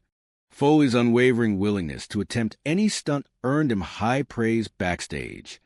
By his own description, he never turned down anything except the bed covers. The Undertaker and Mankind had already laid a substantial foundation together. battling across 7 pay-per-view events and 10 television broadcasts while traveling the globe. Yet Foley sensed his character had reached a plateau. He knew a radical shift was necessary to elevate their shared legacy rather than let it stagnate. For the 1998 King of the Ring event, creative producers sought to reignite the feud using a recently minted concept, Hell in a Cell. Traditional cage matches in the Federation require a competitor to escape by climbing over the structure or walking through the exit door. Foley approached Vince McMahon with a revolutionary proposal. What if the cage featured a solid steel roof, sealing both men inside until only one walked out victorious? That conversation cemented the rules of Hell in a Cell. The inaugural Hell in a Cell match between The Undertaker and Shawn Michaels had already established a towering milestone in industry storytelling. To many veterans, that Michaels-Undertaker encounter remains a technical masterpiece, leaving peers watching with open jaws and sheer admiration of athletic execution. Roughly 9 months later, the time arrived for The Undertaker and Mankind to step inside the structure. Seeking advice, Foley asked veteran Terry Funk what theatrical heights they could possibly achieve. Funk, chuckling, tossed out a facetious suggestion. What would be hilarious is if the match actually started on top of the cell, and someone got thrown off. Funk delivered the line as a joke, but as the laughter died down, Foley looked him dead in the eye and stated he believed he could actually pull it off. The idea took root in Foley's mind, refusing to let go. He casually pitched the concept of being thrown from the roof to both The Undertaker and Vince McMahon. While McMahon was initially hesitant and far from fully on board, Foley's unwavering determination wore down management's resistance. For Foley, this match was not merely a second act in his career. It was a desperate gamble to keep his professional head above water. He genuinely believed that when this particular career run concluded, his life in the ring would be finished as well. The Undertaker understood the physical demands, trusting Foley's judgment that he could execute the high-profile spot safely. As the Pittsburgh Civic Arena filled to capacity on the evening of June 28th, 1998, an electric wave of anticipation hung in the air. Jimmy Corderas, serving as a ring crew member and referee, watched from the backstage monitors alongside Gerald Briscoe, commanding the best seat in the house. Jim Ross and Jerry Lawler manned the commentary desk, fully cognizant that the wrestling world had witnessed only one previous Hell in a Cell match, yet completely unprepared for the unprecedented carnage about to unfold. As the opening bell loomed, Foley bypassed the traditional entrance entirely. Instead of waiting inside the ring, he began scaling the exterior wire mesh of the 6-meter-high structure before the match even officially commenced. Shock rippled through the arena. Fans and officials alike watched in disbelief as the combatants ascended the roof. Foley later confessed that despite assuring management he was comfortable with heights, the reality of standing atop the swaying steel mesh induced sheer terror. As The Undertaker's haunting entrance music echoed below, Foley stood in the dim lighting, desperately calculating how to climb back down gracefully without destroying his career. Instead, the bell rang, officially commencing the Hell in a Cell match. The top section of the cage had been secured using simple plastic zip ties. When combined, the two heavy competitors accounted for nearly 600 pounds of human weight resting on the mesh. As both men took their initial steps, the steel ceiling suddenly sagged downward by roughly a foot, accompanied by the audible snapping sound of zip ties springing apart.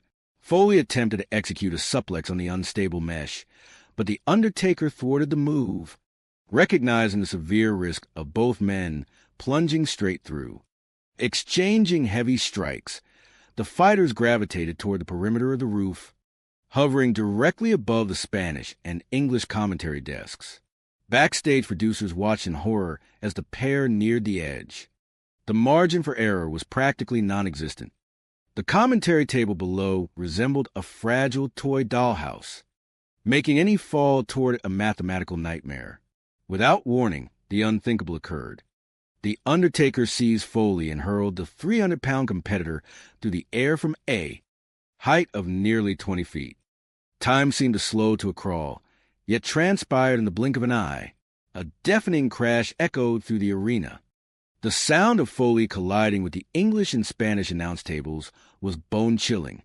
Backstage personnel exploded in immediate concern, watching the monitor as if witnessing a horrific high-speed automobile collision. Many assumed instantly that tragedy had struck. In the stands, families watched in stunned silence, parents desperately whispering to their terrified children that the carnage was purely fictional, while their own minds raced in sheer panic. Miraculously, Foley's spatial awareness in midair allowed him to twist his body, ensuring he landed relatively flat across the desk to partially absorb the kinetic energy and prevent instant fatality.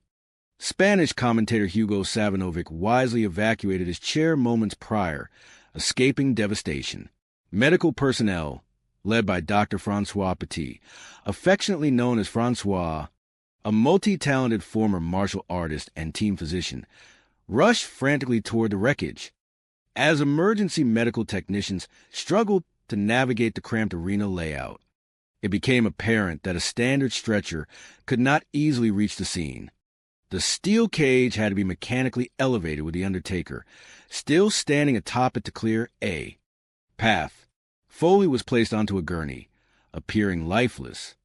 As officials prepared to transport him from the arena, the consensus backstage was that the match had reached its absolute conclusion. Yet, as the medical team moved toward the exit, Foley regained a degree of awareness and realized that the longer he remained the focal point of the audience's attention, the deeper their emotional investment would grow. Despite unanimous pleas from peers and medical staff telling him to stay down, Foley delivered a defiant refusal. Disregarding the excruciating pain of a badly dislocated shoulder and a severe back impact, Foley struggled back to his feet, astonishing everyone in attendance. The collective thought backstage shifted from concern to bewildered awe. Many whispered that he was quite possibly the craziest individual to ever step foot inside a wrestling ring. Instead of retreating to safety, Foley made the fateful decision to scale the exterior of the cage a second time, re-entering the steel structure alongside The Undertaker. The storyline sequence that followed involved a planned chokeslam designed to gradually stress the compromised mesh, allowing Foley to fall through to the canvas below in a controlled manner. However, physics intervened unpredictably. Instead of a gradual descent, the weakened steel panel gave way entirely. Foley plummeted directly from the roof down into the ring below, striking the solid canvas mat with catastrophic force. Adding insult to injury, a heavy steel folding chair resting on the top of the cage followed him down in freefall, striking him squarely in the face upon impact. The force of the collision rendered Foley legitimately unconscious for the first time in his professional career. 42 seconds of absolute blackness where brain activity registered severe trauma. Referees Dr. Francois and Terry Funk flooded the ring in a panic. The Undertaker looked down at his fallen adversary with genuine fear in his eyes, turning to Funk to urgently check if Foley was still breathing. Terry Funk stepped forward, bravely injecting himself into the situation by approaching The Undertaker and demanding physical contact to redirect the audience's attention away from Foley's motionless body, buying precious seconds for medical evaluation.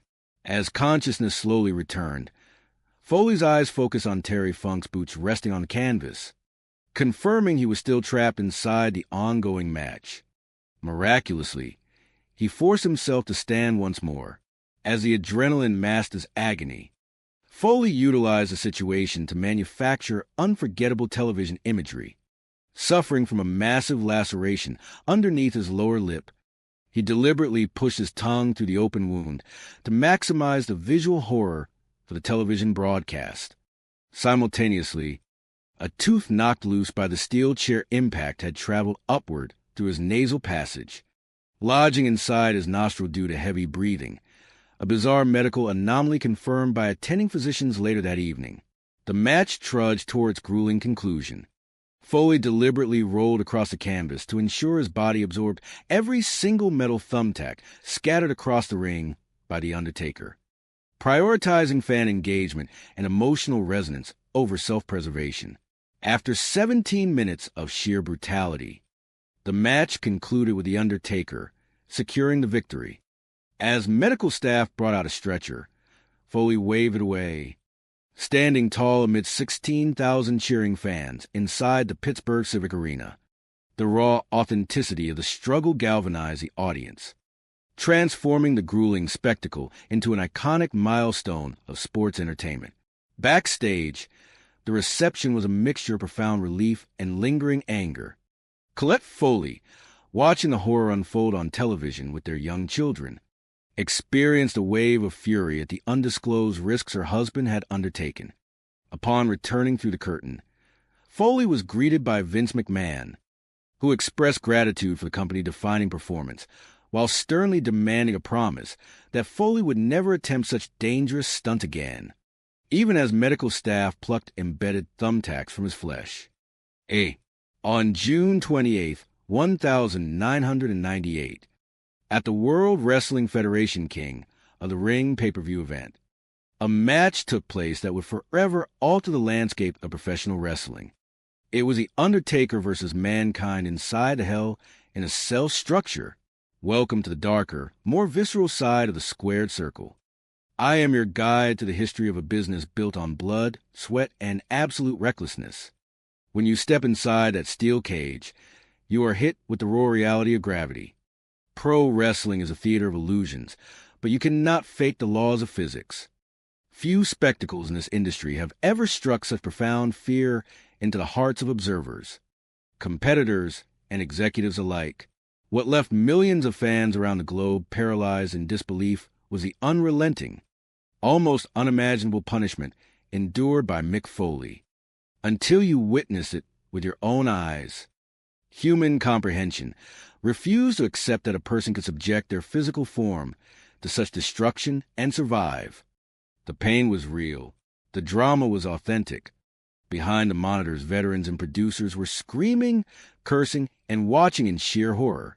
Why would a human being willingly walk into such a chamber of horrors? For many who enter the doors of professional wrestling, the journey begins with an internal void.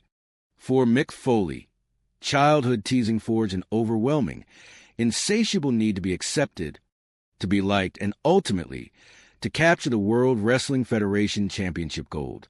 During his college years as a sophomore, a young Foley tested the boundaries of audience reaction. He filled his mouth with red food coloring, executed a high-flying leap off a dormitory bed onto a stuffed animal on a concrete floor, and spat the crimson mixture upon impact. When the spectators reacted with a mixture of disgust and shock, a psychological switch was flipped. If he could not make people love him, perhaps he could shock them. He simply needed a reaction. He became known as a hardcore legend, a man who survived hell in a cell. Yet, to understand a man, one must look at the blueprint of his career. A standard Mick Foley match was never a gentle affair. It was brutal, featuring bloodshed, thumbtacks, fire, barbed wire, and even explosive death matches in Japan where he braved C4 charges and brutal falls onto concrete. His family, including his wife Colette and his children Noel and Dewey, watched as a gentle, humorous man transformed into a warrior driven by an intense desire to elicit gasps from the crowd, regardless of the personal cost. Behind the scenes, figures like Jim Cornette recognized Foley's mastery of ring psychology. Foley understood that fans gravitated toward chaos, toward performers who shattered the script and took them on an unpredictable, dangerous ride. Long before his time in the World Wrestling Federation, Foley immersed himself in Japanese tapes, studying realism and the battle not just against an opponent, but against the environment itself. When Foley arrived in the World Wrestling Federation, the landscape was far from the edgy attitude era that would later dominate television. It was a G-rated product, and executives like Vince McMahon initially viewed Foley as unmarketable and unattractive.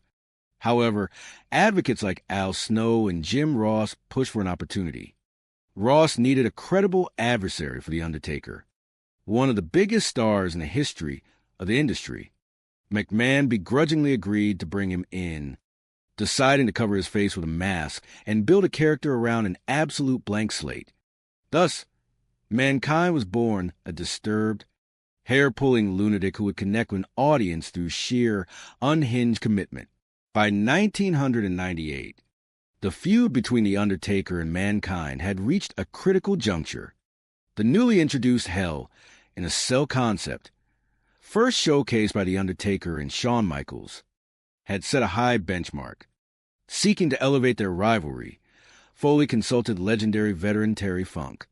In what began as a dark joke, Funk suggested starting the match on top of the cage and being thrown off. To Funk's astonishment, Foley looked him in the eye and said he could do it. Foley pitched the idea to The Undertaker and Vince McMahon. While initial hesitation rippled through the management team, Foley's unwavering determination won approval. He viewed it not as a grand career-defining second act, but as a desperate bid to keep his career afloat. Fully believing that when his current run concluded, his time in the ring would be over. On the night of June 28th, 1998, at the Pittsburgh Civic Arena, 16,000 fans packed the venue. As the structure loomed overhead, referee Jimmy Corderas and producer Gerald Briscoe monitored the monitors backstage. Unaware that history was about to unfold, breaking all wrestling convention, Foley bypassed the interior of the ring entirely, scaling the exterior of the 20-foot steel structure before the match even officially commenced. The Undertaker followed, and as both men stepped onto the chain mesh roof, the structural zip ties strained under 600 pounds of combined human weight. The mesh gave way by a full foot, sending a wave of panic through the participants. Then came the moment that defined an era. Near the edge of the cage, above the Spanish announce table, The Undertaker hurled Foley through the air. For those watching live, time seemed to dilate into agonizing slow motion. The deafening crash as Foley plummeted through the table sounded like a catastrophic vehicular accident. Backstage, personnel rushed forward in sheer terror, convinced they had just witnessed a tragedy. Miraculously, through precise mid-air body adjustment, Foley managed to cushion the impact against the desk, avoiding a fatal fall onto the concrete floor below. Dr. Francois Petit, the Federation's ringside medical professional, rushed to the scene alongside Terry Funk and officials. Foley's shoulder was dislocated, and emergency medical personnel attempted to remove him on a stretcher. To the absolute astonishment of everyone in the arena, Foley refused to stay down. Pushing through the fog of trauma, he climbed back to his feet, scaled the cage a second time, and re-entered the Chamber of Horrors. What followed next was a sequence that pushed human endurance past its breaking point. During a planned chokeslam spot, the structural mesh unexpectedly gave way entirely, sending Foley plunging headfirst to the top of the cage directly into the canvas below. As he fell, a heavy steel folding chair dropped through the opening, striking him squarely in the face. This time, the knockout was absolute. Foley lay motionless, unresponsive for 42 seconds. Terry Funk, displaying veteran instincts, stepped toward The Undertaker and demanded he strike him to draw attention away from the fallen competitor, while medical staff swarmed the ring. As consciousness slowly returned, Foley's instinctual showmanship surfaced. A tooth, dislodged by the chair impact, had traveled through his nasal passage and lodged inside his nostril. Bleeding and battered, he smiled through the agony, communicating with the referee while completely disoriented. The match eventually concluded with The Undertaker securing the victory. But the true triumph was the unbreakable bond forged between Foley and the audience. Refusing the stretcher, Foley walked out under his own power, leaving 16,000 fans in a state of reverent awe. Backstage, the reception was a mixture of profound relief and stern warning. Vince McMahon thanked Foley for his sacrifice, but extracted a promise that he would never attempt such a stunt again. Colette Foley, watching the horror unfold from afar, experienced a wave of anger and terror, realizing the immense toll these choices exacted upon their family.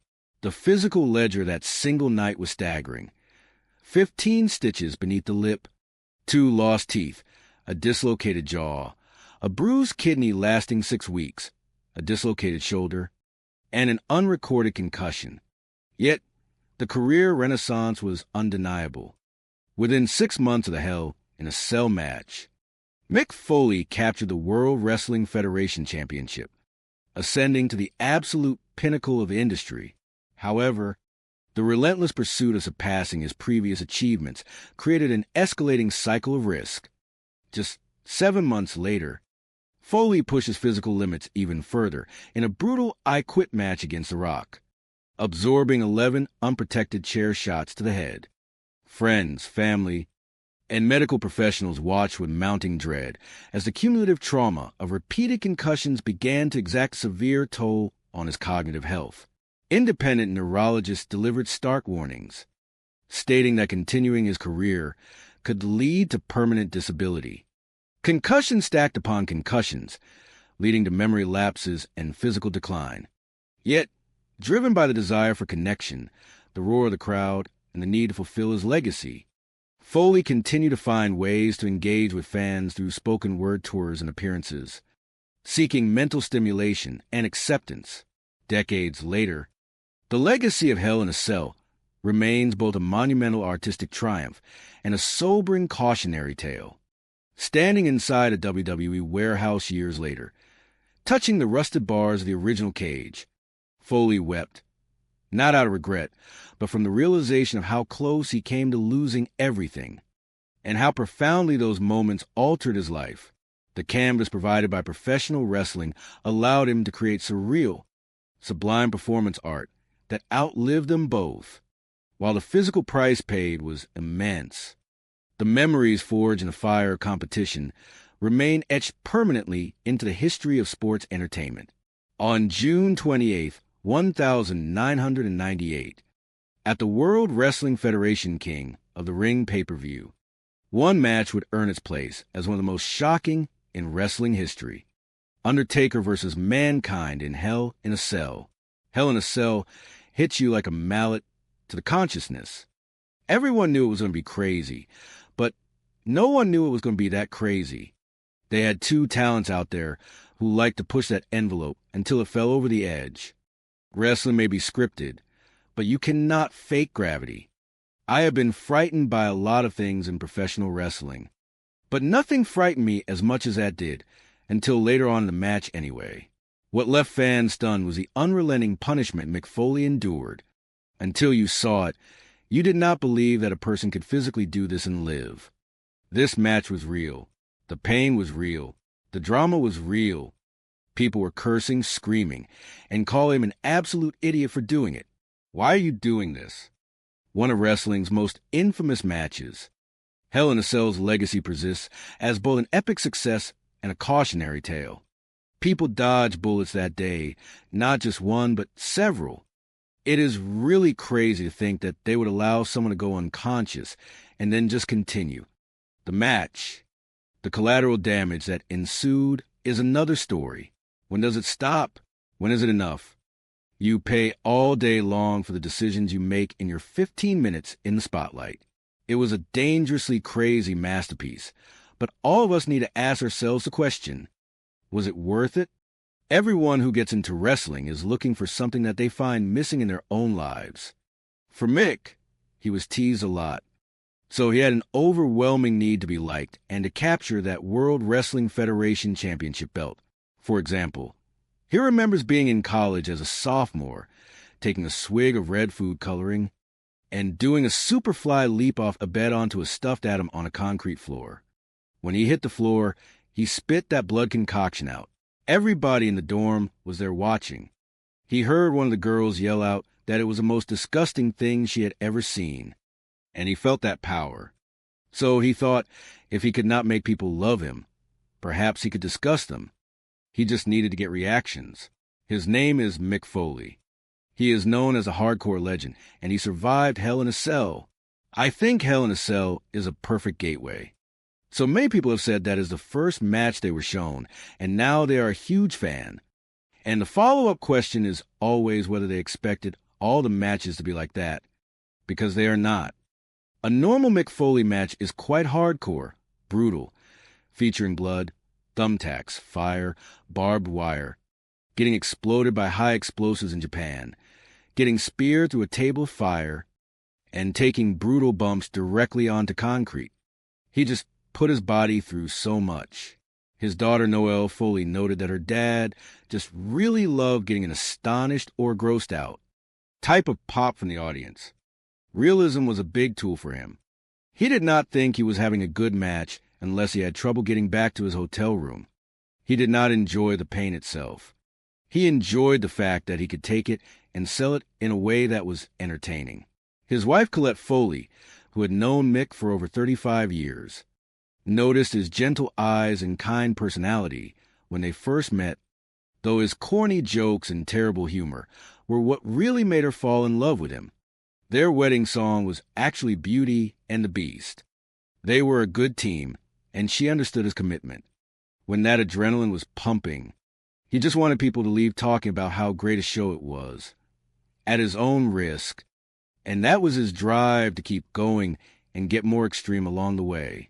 He developed a wild persona called Cactus Jack, a guy you could not stop, a wild and crazy individual you might think was insane, yet he possessed undeniable charisma.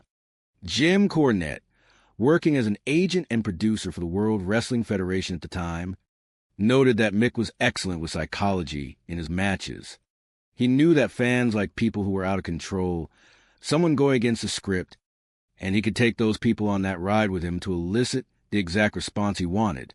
Behind the scenes, their early life consisted of minimal furnishings, with a mattress on the floor and a barely working television and videocassette recorder playing Japanese wrestling tapes.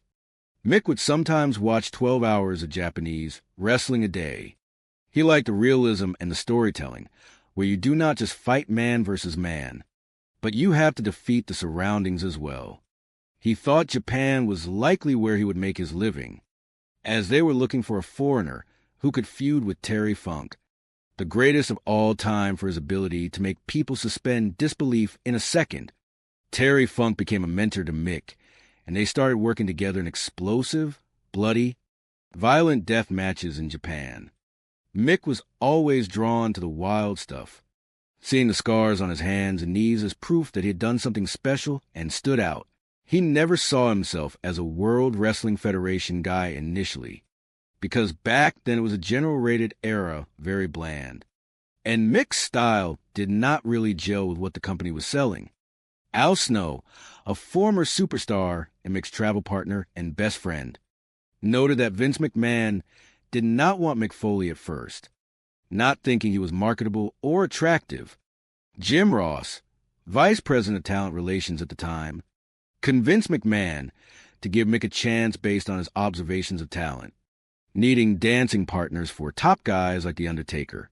Vince McMahon initially viewed Mick as a nobody, famously slamming his hand on a table and agreeing to bring him in only if they covered up his face.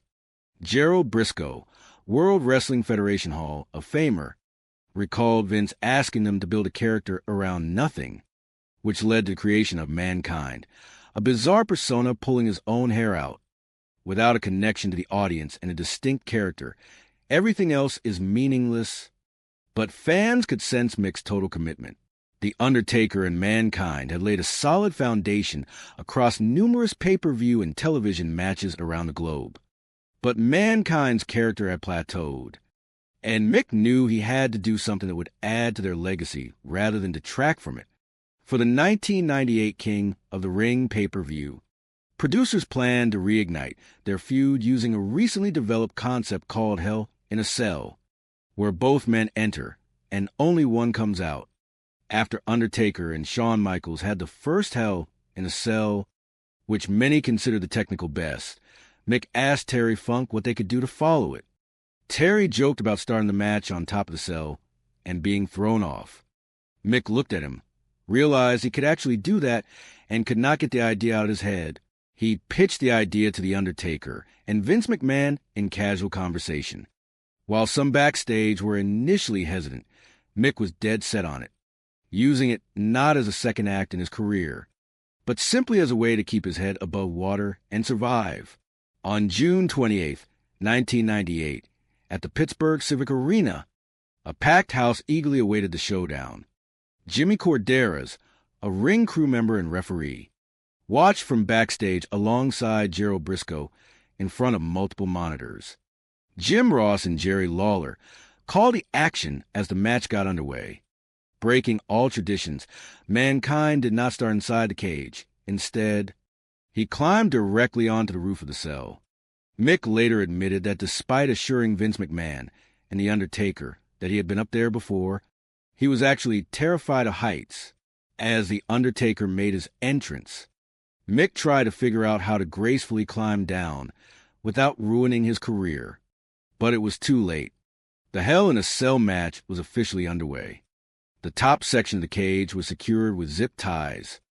But with 600 pounds of human beings up there, both men took a step and the mesh sank down by about a foot, snapping zip ties in process.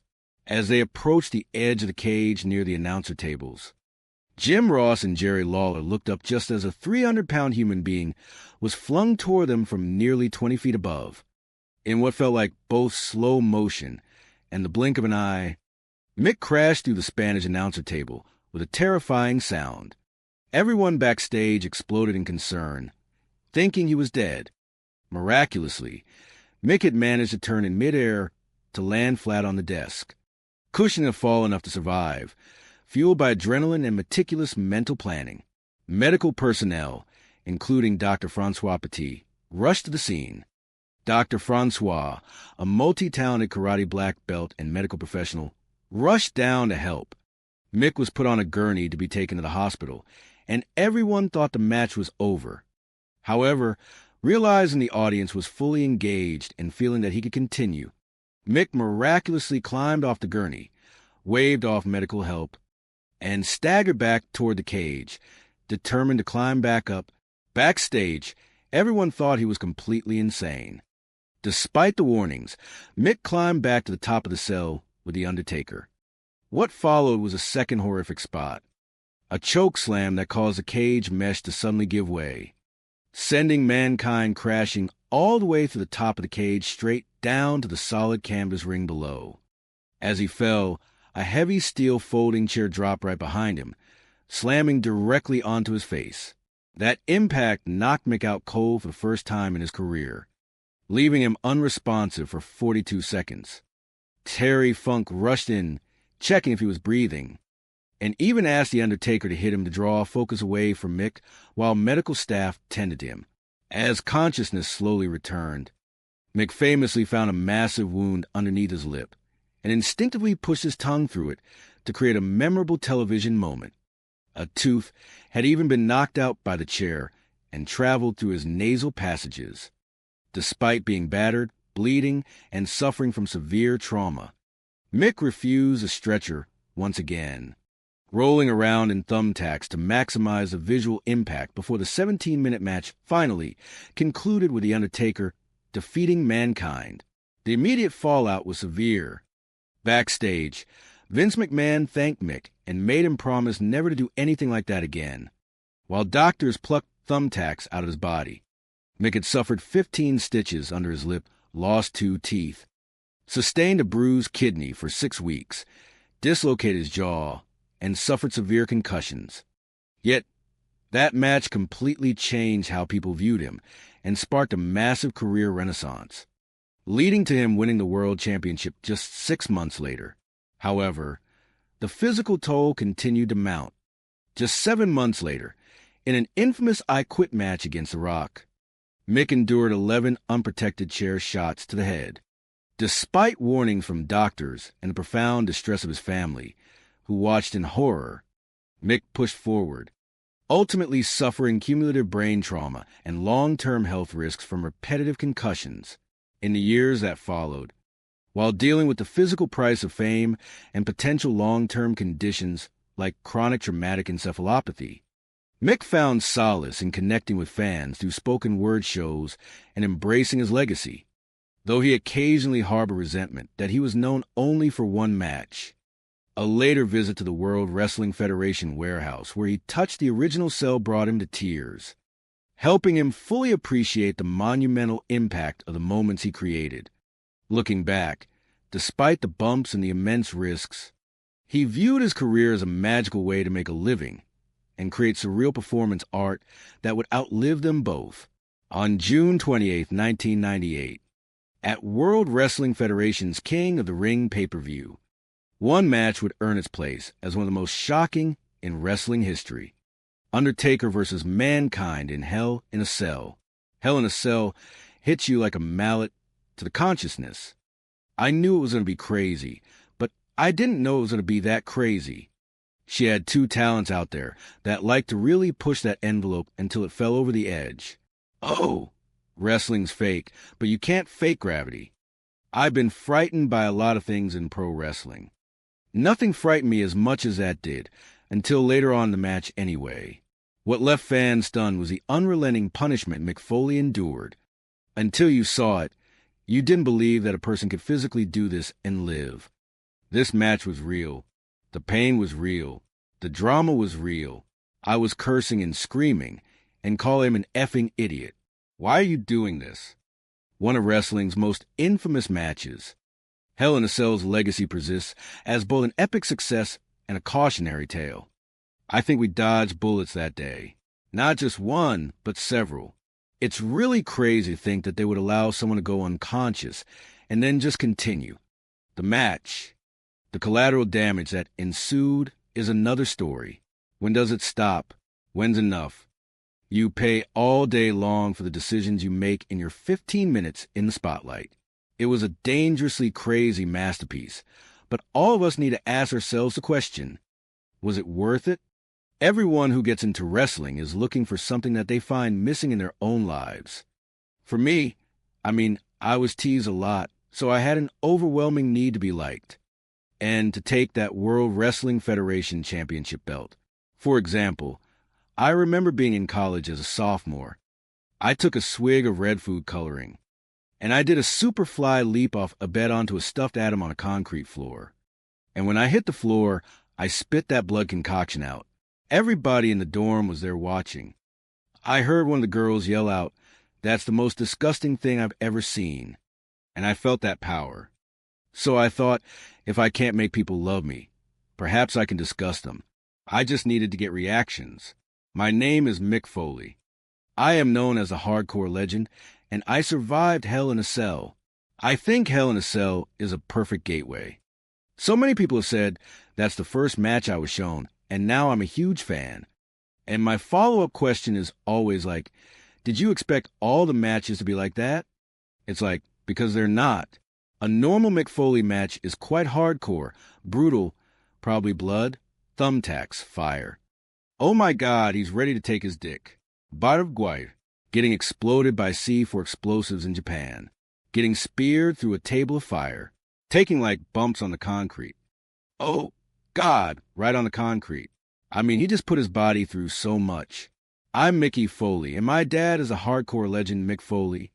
I think he just really loves getting like in oh my God or gross or nasty type of pop. Oh my God. I'm Noelle Foley, and I'm the daughter of Mick Foley. Realism was a big tool. I didn't think I was having a good match unless I had trouble getting back to my hotel room. I did not enjoy the pain. I enjoyed the fact that I could take it and sell it in a way that was fun. Oh no. Oh my God.